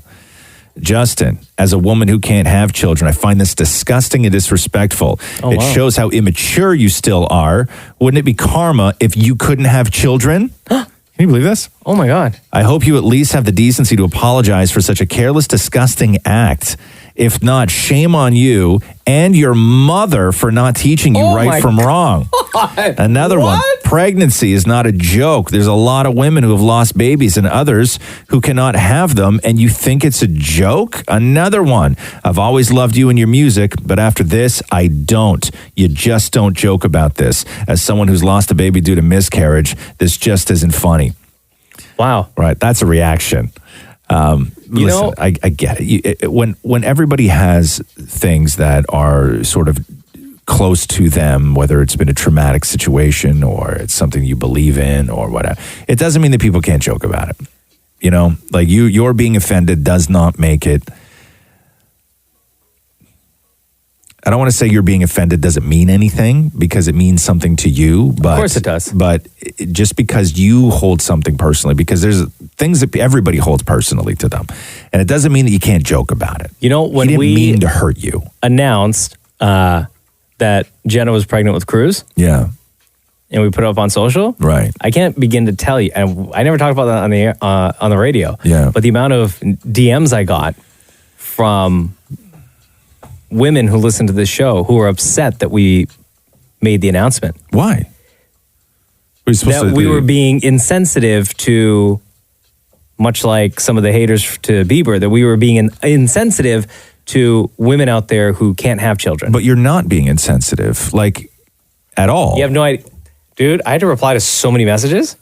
It's really unfair. It's really unfair. It was a lot. It's unfair to you. It's unfair. A lot. Listen, there's a lot of things that are unfair in that situation. It's very unfair when you're put in a position of where you can't have a kid or you lose a kid. That is, it's the cruelest thing in nature. It is just, it's awful and it's damaging, but you're not poking fun at somebody. No, you're not bragging. It's not a look at me, what I can do. I'm better than you. Yeah. It's intent matters in this situation. Oh, for sure. Like, are you then supposed to, so what is Jenna supposed to do? Hide her pregnancy? Like, at what point is it okay to say something? I don't know. You lock her in the basement until the kid is born? I know. Like, what do you do? Everybody, guess what? Yeah. Like, at what point? So if you can't announce it, then, like, at what point is it okay to say that your wife is pregnant? Yeah. Like, at what point? I don't know. It's tough, and I get it. It's a very emotional subject, but man, people were just all over Justin Bieber yesterday for this. Like, it was not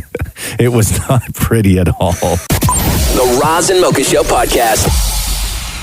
Fans are speculating as to whether Ariana Grande has come out as bisexual in her new song. What? The song is called Monopoly. Did the song with Victoria Monet. Now, as far as we know, Victoria Monet is in fact bisexual, but there's a lyric in there that reads, I like women and men. And then fans are speculating that is this Ariana's way of coming out as bi. But another story says that a source, whatever that means, close to Ariana, says that to not read too much into it, and that she is, of course, a well-known ally to the LGBT community, and she's simply supporting her friends, and she's happy to do so. Well, so I've not heard the song. It's called Monopoly. Here's what it sounds like. Out here with the fuckery, treat my goals like property, collect them like Monopoly, like property. Won't come if there's not a fee, and if they try, come stop me. I show them my discography. I like women and men. Mix up your mind, see the 20 twin. You will strike my life if I gave you my I don't know what the hell she's saying. And this is not something that I love Ariana Grande. Yeah, I love her place in the world. Who cares? But I don't understand a word She might as well this just be girl going. says. I don't understand a word that this girl says. It's the wildest thing. Yeah. Maybe I just don't have the ears for it. Well, it's out right now. Ariana Grande. It's called Monopoly. Yeah, it sounds good. Kim Kardashian was on, who was she talking to last night? Kimmel or Fallon? I can never remember. Kimmel, probably. Yeah. Because Kimmel's out there in LA. Yeah, no, you're right. And talking, because they're having the new baby, right? She and Kanye through Surrogate. And so she's on with Kimmel, and they're talking about the name because obviously it's it's going to make news, whatever they name the kid, because they're very sort of creative and cavalier with their children's names. Sure. And would they ever go something more traditional, say? This is what Kim had to say. Like Jeff? Actually, I do have one name. I was truthfully thinking about just naming him Rob, my brother. After your Rob. brother, yeah. But then it's kind of like North St. Chicago Rob. It doesn't really go. But I really was feeling that, or Robert, and my brother approved it. Yeah. And so that's like our one kind of name. Man, there's no way they're going to give that kid a normal name, quote unquote normal name. Yeah, no, you can't have North St. in Chicago and then give the other one Rob. Like, way to make your kid feel like he doesn't belong out of the gate. Like, Ma, why do you got to give me a normal name? Yeah. Why couldn't I get something else? Yeah, you name me after Uncle Socks? Okay, great. That's awesome. That's really great. Thanks. Like, name the kid like Calabasas or something. Yeah, it's a cute name, Calabasas. Man, we got to get on this. There's 3 theaters down in the U.S., 3 AMC theaters, 1 in New York, 1 in Chicago, and 1 in San Francisco, that are running a marathon of all 22 Marvel movies leading up to the release of Endgame. Yeah. So it's 22 movies, starting with 2008's Iron Man, and then capping it off with Captain Marvel. It will clock in at 59 hours and 7 minutes. Holy cow. That's insane. Do you get a break in between to get more snacks? I don't know what they do. I don't know how they run these things. I think they just run them continuously, and you can dip in and out anytime you want. Like if you maybe didn't they don't think that Actually, no. That some people would actually buy tickets for all 22 movies. Well, no. It's a single ticket. Oh, it's one ticket for everything. I believe it's one ticket for the whole thing. Wow. Oh, my God. That theater's going to stink. Right? But I think that, like, if you don't like Iron Man 2, because it wasn't great, like, maybe you could dip after Iron Man, go grab a bite to eat, come back. What if it's, like, no In-N-Out privileges? Well, they can't do what? They're going to lock you in for 50 hours? Can you imagine? But anyway, so that's what's happening.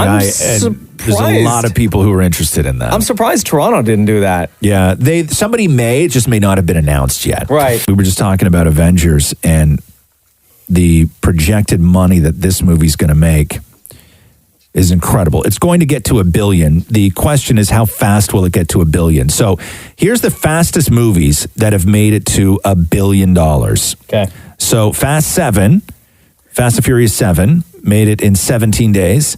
Wow. Jurassic World Fallen Kingdom, 14 days. Jurassic World, 13 days. Star Wars The Force Awakens, 12 days. Avengers Infinity War, 11 days. It was the fastest movie ever to make it to $1 billion. The oldest movie on the list is Avatar, which made it in 19 days. And Captain Marvel, which was the most recent $1 billion threshold passer, was 26 days. The only sort of like non-superhero-y movies on this list, Harry Potter and the Deathly Hallows, 19 days to $1 billion. Wow. And Beauty and the Beast, 29 days before it made $1 billion. I'm going to say Endgame is going to hit $1 billion in 7 days. 7? Yeah, I give it 1 week. 4 days before Infinity War did? You're giving it 4 whole days? Yeah. Wow. Yeah, the anticipation for Endgame, I find, is far greater than anything I'd ever seen before. I will say that it may take a little bit longer than Infinity War, and I'll tell you why. Because it's a 3-hour movie. Even still. Which means even if you jam it into as many theaters as you can, you are not going to get as many showings as you could for I still think it's going to be 7 days. You think so? Yeah. 7 days. All right. Yeah. Write that in my journal. Roz and Mocha Q&A.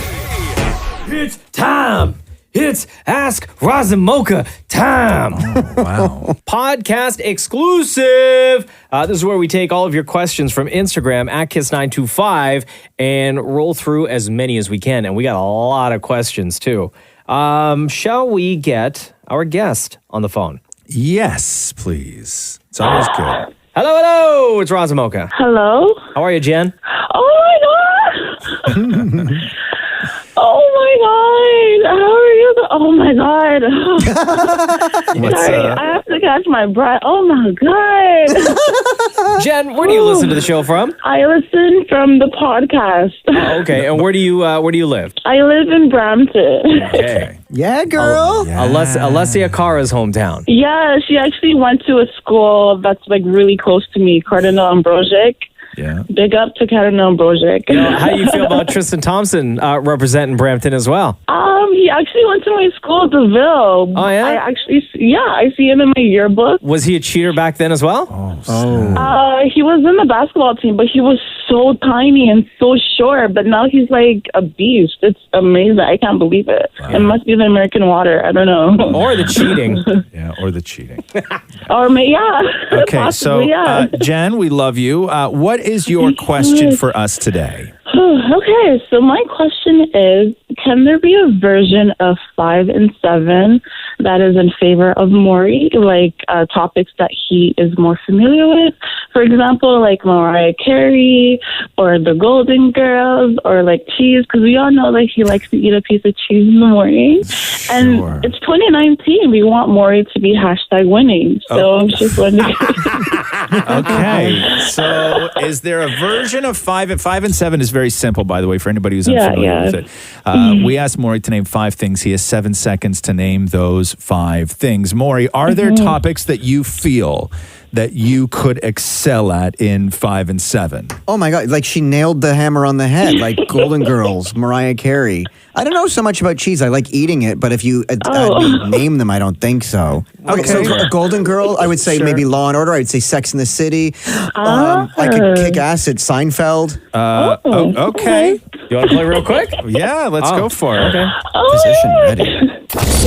This is 5 in 7. Damn it, Maury. Name any 5 Mariah albums in chronological order. Oh my God, really? Okay, so Butterfly, Emancipation of Mimi, E=MC squared. Oh no. Maury, come on. We're all rooting for you. Dude, you're supposed to be like Mariah. Well, how did I do with the 3? Biggest lamb. Oh God. We're all rooting for you, Maury. It's okay. Right. Maury. Yeah. There's 4 Golden Girls. We know that. Mm-hmm. So I'm going to switch it up this time and one time only. Mm-hmm. This is 4 and 7. I'm so scared. We all know Rue, B. Arthur, Stell Getty, and of course Betty White. Mm-hmm. Damn it, Maury. Mm-hmm. How old are the women that played the Golden Girls in order? Go.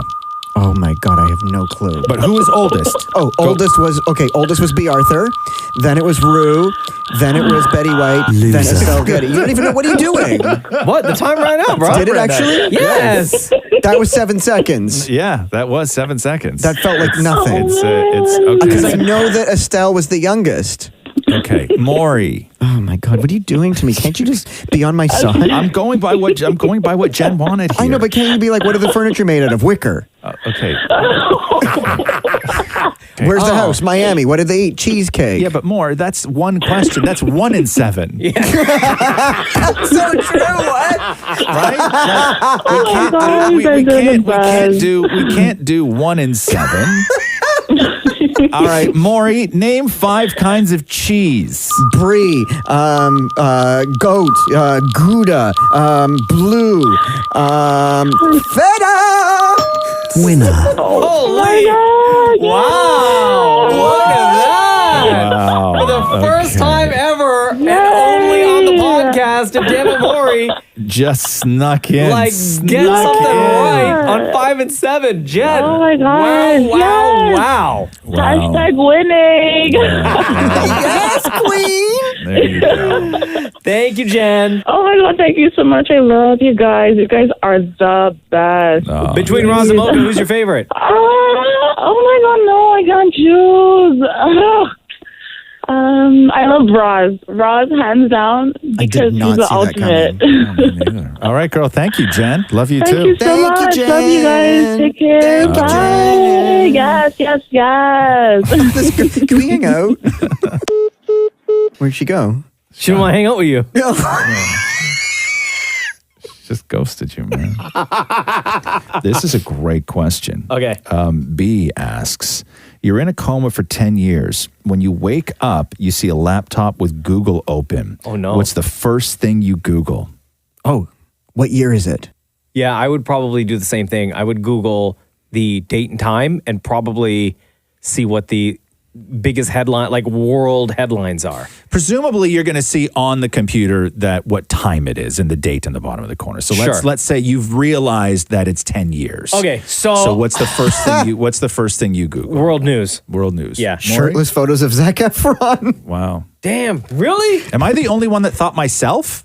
Why would you do that? You were in a coma. You know what To find out how I was in a coma. Yeah, but I guess I kind of figured like doctors would tell No, me. but you could read the clipboard at the end of your bed. No, but you wake up out of a coma. There is a Google is right in front of you. Yeah. I'm Googling myself. But why is that more important than shirtless photos of Zac Efron? Well, first of all, Maury, I know what you're trying to be funny right now, but you would not come out of a coma and Google shirtless pictures of Zac Efron. So just put some thought into it and give the person a proper answer. I would still want of things that I interest. would still say world news because I know that I would get an answer from the doctor. But what are you as Googling to, though? What are you Googling? World news? Like Yeah. what are you? I would probably go to like CNN, like their website or something. You would go to CNN. Yeah, to see what the world news is. So fake news. What about recent celebrity deaths? You would come out of a coma and worry about what celebrities died? Well, he's Googling world events. He came out of a coma and he's going to worry about the world events. He wants to see if there's like, if an apocalypse happened, if there. But I'd like to know, who died? Like if the city burned down and therefore that's why you're in a coma. Like presumably you wouldn't know why you were in a coma. When you wake up from a coma, do you know that you've been asleep? No, you would find out. Okay, let me break this down for you because you're just not getting it. Okay, so something happened to you, more. Yeah. Okay, that put you in a coma. Mm-hmm. And I'm assuming it's this question. Go on. I'm going to go in a coma in a second. I'm going to put myself in one. What's that stuff that killed Michael Jackson? Propofol. Maury, go get my propofol, kid. Okay, so you come out of a coma. Mm-hmm. Okay, you don't know why you were in a coma. Right. You realize it's been 10 years. In front of you is a computer that's open and Google is there. Mm-hmm. So what are you curious about? Oh, I still stand by who recently died. Okay. Huh. Wow. Celebrity deaths, huh? Yeah. Celebrity deaths. Weird. Wow. But that's not me trying to be funny. I'd be curious, oh my goodness, who died? You wouldn't be like curious as to what's happening you wouldn't want to outside know, of the building that you are in at the time? I mean, I guess I'd go to what's happening in your city or in the country or if the Leafs won, I don't care about that. anything like that. No, but if you go to CNN.com or something, it'll have everything right there, right? No, but CNN.com is only going to have everything from that day. Yeah, that's why, what have you missed? Or that's why I said myself, because I would hope a wiki showed up or something like that where people have told me what happened. Okay, but how crushing would it be if you typed in your name. Yeah. And literally nothing about what put you in that coma showed up. Right. And I never Google myself anymore because a photo of me crushing a watermelon shirtless shows up all the time Right, still. That's true too. Yeah, that would be crushing if nothing showed up after I Googled myself. Yeah. That would be terrible. Yeah, I don't know. It's a really great question because I would be curious too to see what is going on in the world, but so much is going on in the world that I wouldn't even know where to start. Would you go to your girlfriend's Facebook to see if she changed her status from to single?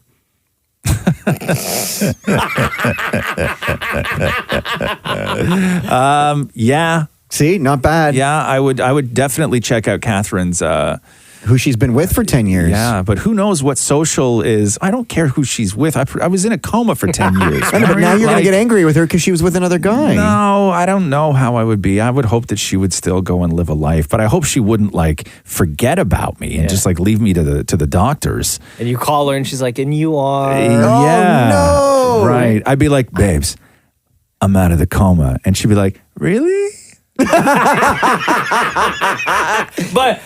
you have to stay in the hospital just a little bit longer. They gotta run tests and stuff, right? Enough time for her to buy a plane ticket. Yeah, oh my God. totally. And you would look up in 10 years, you could look up Roxy and see if she's with anyone. Oh, and I'd lift up my shirt too to see how my body looked. Oh, that'll put you back in a coma. Imagine how much hair in the Right. past 10 years that just kept growing on your body. Okay, we got to make a pact right now. Okay, pact Okay. right now. What? Bro pact right now, me and you. Okay? Okay. If I ever go in a coma, and it's looking like it's going to be a long time, you got to come in at least once a month, wrap that curtain around the bed, and trim me down.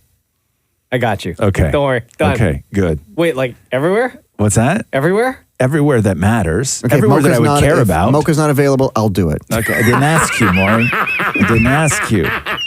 Yeah, I got I you. didn't Don't ask worry. you. Okay, I'll be you a gotta, bro. Yeah, you got to come in and trim me down, will. right? And then get all the loose hairs off my face.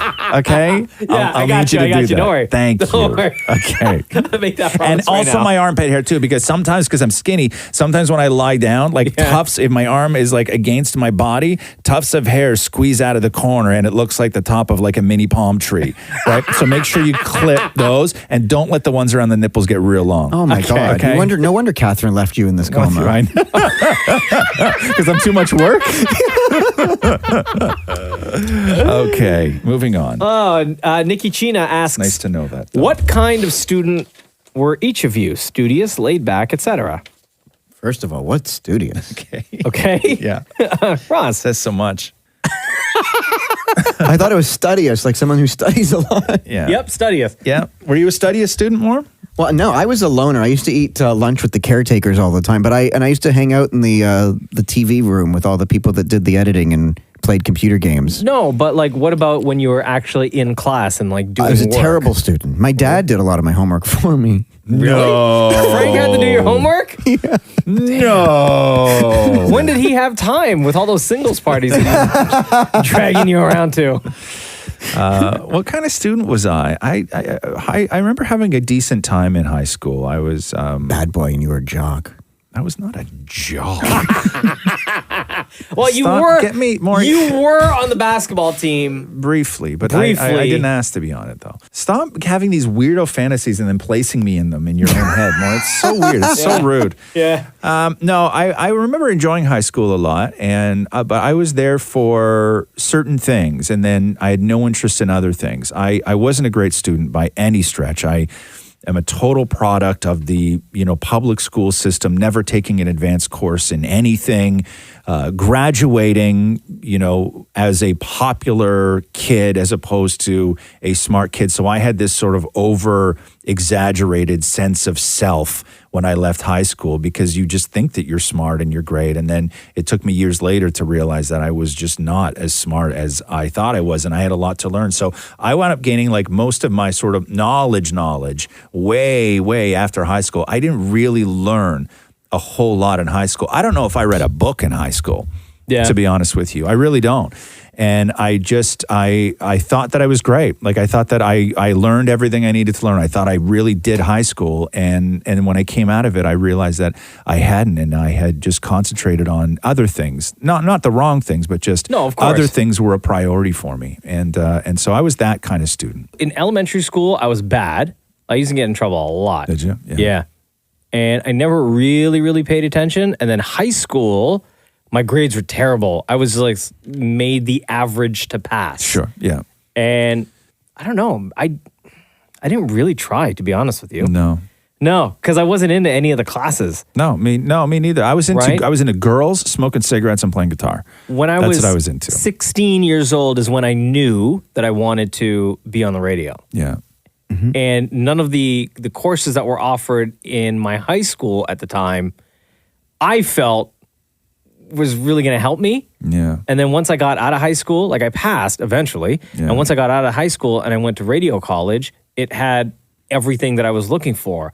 And I friggin' killed it. All of my classes, dude. In college. I killed it. I got like the highest grades I had ever received my entire life because I was just so into this business and learning everything that I could about it. But yeah, high school is a scary place. I hate to say it, but high school, I was just there really to hang out. Yeah. I remember auditioning for the radio station at high school, which was just the room where they did the announcements, and they would never let me on there. Right. We didn't have any sort of thing like that in my high school. So we wanted to do a radio show in the morning, and so we went to the AV sort of department, which I basically ran, and we just pulled all this equipment out, and we convinced the school, me and this other kid, Troy, to let us do a radio show. So we'd show up at school every day at 7 and set everything up. And then 7:30 is we would start the show. And we would do the show for 90 minutes. Wow. We'd play music like over the PA system. We'd do games, like crazy stuff that we do here. We would do games.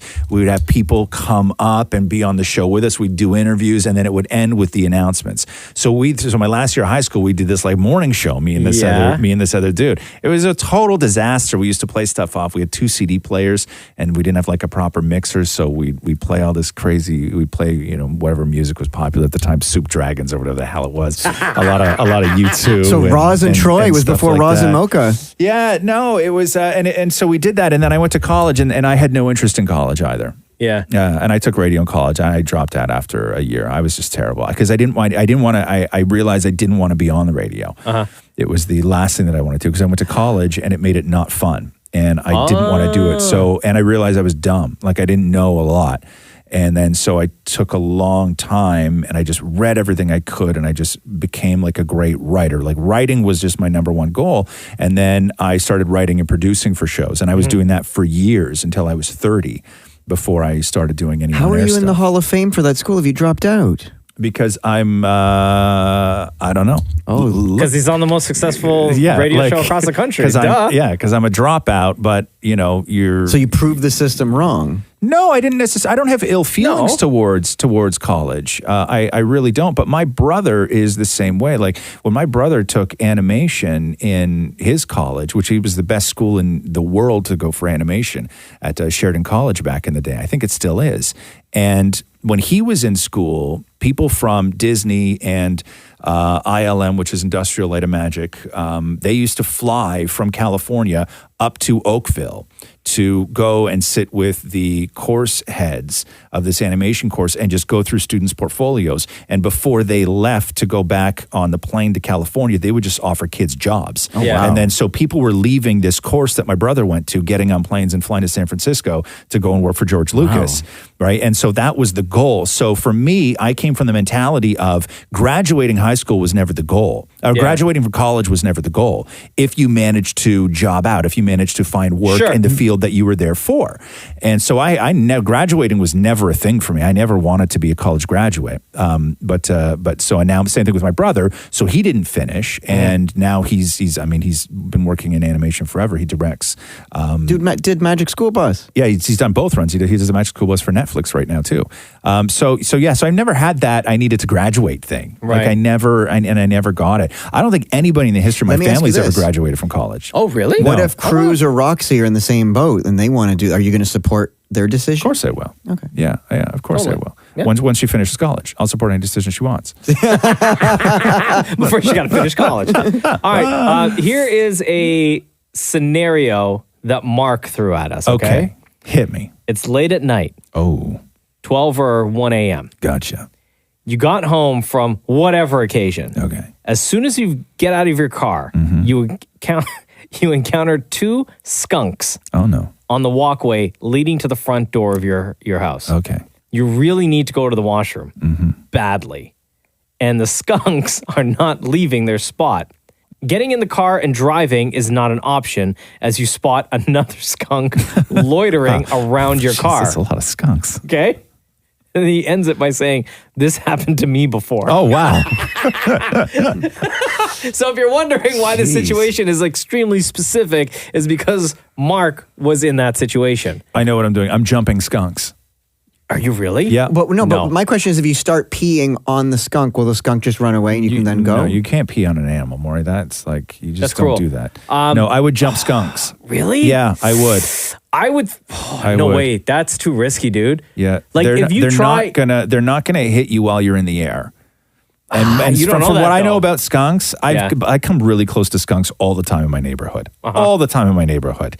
It takes a lot to get a skunk to spray you, right? Like a lot. Like if you start walking towards skunks, they waddle their big asses out of there. Like they don't sit there and like, oh yeah, you want to go? Unless you're like provoking them. Right. Yeah. I'm terrified of See, skunks. I would think that if you were to try to jump over a skunk, it may look at you and feel threatened. Like, right? This giant is approaching and I don't know, up in the air now, not sure what to do. I'm gonna spray his ass. True. Right? Can you pull up some grass and throw the grass near it to scare the skunk away? You could. Sure. Let's give you that. Maybe. But if I really had to like pee, I'd probably just like pee on the street or something. But I was wondering about, but then when you're done peeing, the skunks are still there. You gotta wait Loitering, it out. as he said. I would wait it out. First of all, why? Then don't Did get he out at of the least car. say what he did or no? No, so I don't even know. Jerk. I guess he's okay. Like, All right. he sent us that scenario. Yeah, I'm either jumping skunks or just walking right through them. Margaret Fleming asks this question. What's the best meal you've ever had and what's the worst meal you've ever had? I can't think. I'm trying to think. For worst, I don't know. Maybe like a lame hamburger at some point, but I can't think specifically that I've had a meal that was so bad that it stuck with me this whole time. I had some sort of cup of nuts with my dad when I was a kid, and it was absolutely terrible, whatever the nuts were coated in. I remember it was called barfy. The nuts were called barfy? I swear to God, the mixture was called barfy. I swear to God. No way. I will never forget that. Google barfy nuts right now. I'm actually doing that. Hold on. Okay, good. Like BARFY? Or either or. Barfy. I remember I was really young and my dad wouldn't stop joking about it being called barfy. That's why it stuck in my head. Okay. Is it barfy or burfy? Hey, maybe it's burfy. Oh, no. Here we go. Oh, see? Barfy nuts. What'd I tell you? If you have any company, don't call it barfy, let alone a nut company. It's a flavor, apparently. Oh. The flavor of a barfy is often enhanced with fruits such as mango or coconut, or nuts such as cashew, pistachio, or peanuts. But what's the base flavor? And spices. Spices. I told you, I don't make this stuff up. Barfies are usually coated with a thin layer of edible metallic leaf known as a vark. See?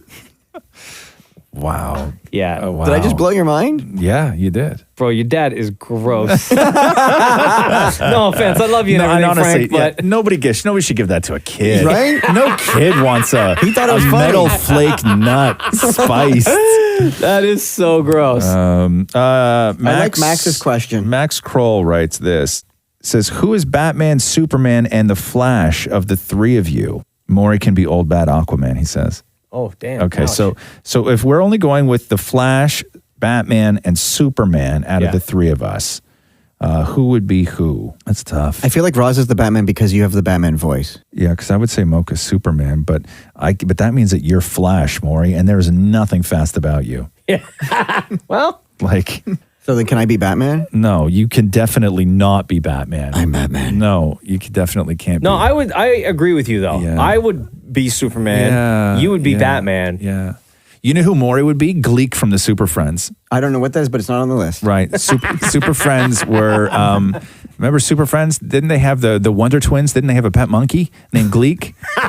Didn't they? I think so. Can I just be the Flash? Right. No, Maury, you would be a Wonder Twin, and you would be the one that turns into water. Right? What a lame. They don't do that movie, huh? No. You know, nobody's clamoring for this for the Wonder Twins origin story because one of them turned into. Do you not remember that form of Shape of, so one person could turn into an animal, and then the other person could turn into anything that was water-based. So, like, the one person would go form of a dolphin, and the other person would go shape of a surfboard, and then it would, like, the dolphin would ride the surfboard, right? So it was like one twin would ride the other twin. It was the most useless, and they were part of, like, the Super Friends, where, like, they had this power along with, like, Superman and Wonder Woman.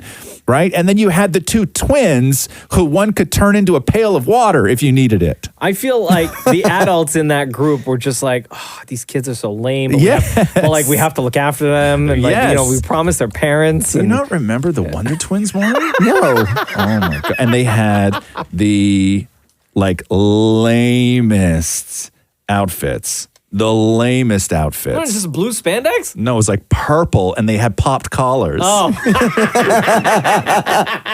Look at us, we're so cool. Like it was. Here, Maury, come here, look at this. This is the Wonder Twins. Look. Hell no. Yeah. All right. Okay, Aaron asks this. We have two more, okay? Yeah, sure. Aaron asks, do you eat food that's past its expiration date if it still smells and looks fine? Never. Of course I do. Oh, you don't, Maury? Never. I would. The thing is, though, my wife, she follows that expiry date like to the day. If we get 1 day past, she's like, nope, we're getting rid of it. And I'm like, babe, it's totally fine. If it looks good and it still smells good, chances are it still tastes all right. But there's a difference between expiration date and best before date. Correct. Yeah, most things have a best before date on it. Yeah. And that's just a lot of that times that's just a turnover product. But expiration dates are different. I don't know how many things that I would actually have in the house that would go past their expiration date. Because even a steak gives you you got 3-4 days on a steak. Yeah, but not fish. We've taken the cellophane off of a fish or something on the day that it says, and it smells bad. Oh, you're just buying cheap fish. That's true. Yeah, so yes to the answer. Even with milk. Yeah, same. No, not with milk. You stick your nose in it. If it's okay, it's okay. That's what she said. Now, I'll use expired medication or creams, but not food. Jeez. Wow. Expired medication. I don't want to know. I don't want to know what you've had that long. What are you dealing with that you got to go back in every now and then to get the old pills? or creams. Yeah. Have you ever had a medically issued cream for something before? My rosacea cream has turned pink, but I still use it. Right. I had one time when I had that thing under my eye, the carbuncle. Oh yeah. Carbuncle. Right. Yeah, I remember. I had a cream for that. Anyway, we'll end on this one, okay? Yeah, sure. Mariah Pyers. Do you guys still have the clip of Roz's daughter Roxy saying, "Shut up, Maury"? Oh. If yes, please play it. So this was from the early days of the Roz and Mocha show. Yeah, because Rox was probably about 4. It was about 5-6 years ago. Yeah. And you said that she used to still say it at home. And one time on the show, I think I yelled, or one of us, somebody yelled out, "Shut up, Maury." And she was listening, and she just thought it was the most hilarious thing in the entire world that day. And when you got home, Roz, she was just saying it nonstop. No, Catherine recorded her while she was listening to the show. We were saying, "Shut up, Maury," and then she was saying, "Shut up, Maury." And it sounded like this. Shut up, Maury. Shut up, Maury. Shut up, Maury. Oh, wait. You know what? Hold on. We made a song. Oh, do you have the remix? Yes. Hold on. No. Let's do that. Let's end the podcast with "Shut Up, Maury," the remix. That's old, man. Hold on. I'm going to find it. I need to find it. Hold on. Okay. I found it. Okay. Morning! Oh, that would be awesome! Penises. Morning! Oh! Yeah, man! Shut up, Maury. Satisfied! Shut up, Maury. Yo! Shut up. Yo! Shut up. Yeah! Dreidel. Shut up, Maury. I I made it out of clay. Get your claws up, little monsters. Good morning. Get your claws up, little monsters. Good morning. Shut up, Maury! Yeah, man. Shut up, Maury! Damn it, Maury. Shut up, Maury! The best. That was the best. Every week you will find a new podcast for you, and every week on Instagram at Kiss925. Feel free to load up the comment section with your questions. We will, of course, invite one of you to join us on a podcast to ask your question to us, and we'll have some fun. Thank you very much. This has been episode 72 of the Roz and Mocha Show podcast. Thanks for listening to the Roz and Mocha Show podcast. Catch the guys live weekday mornings from 6 to 10 on Kiss 92.5. Kiss925.com or on the Kiss 92.5 app.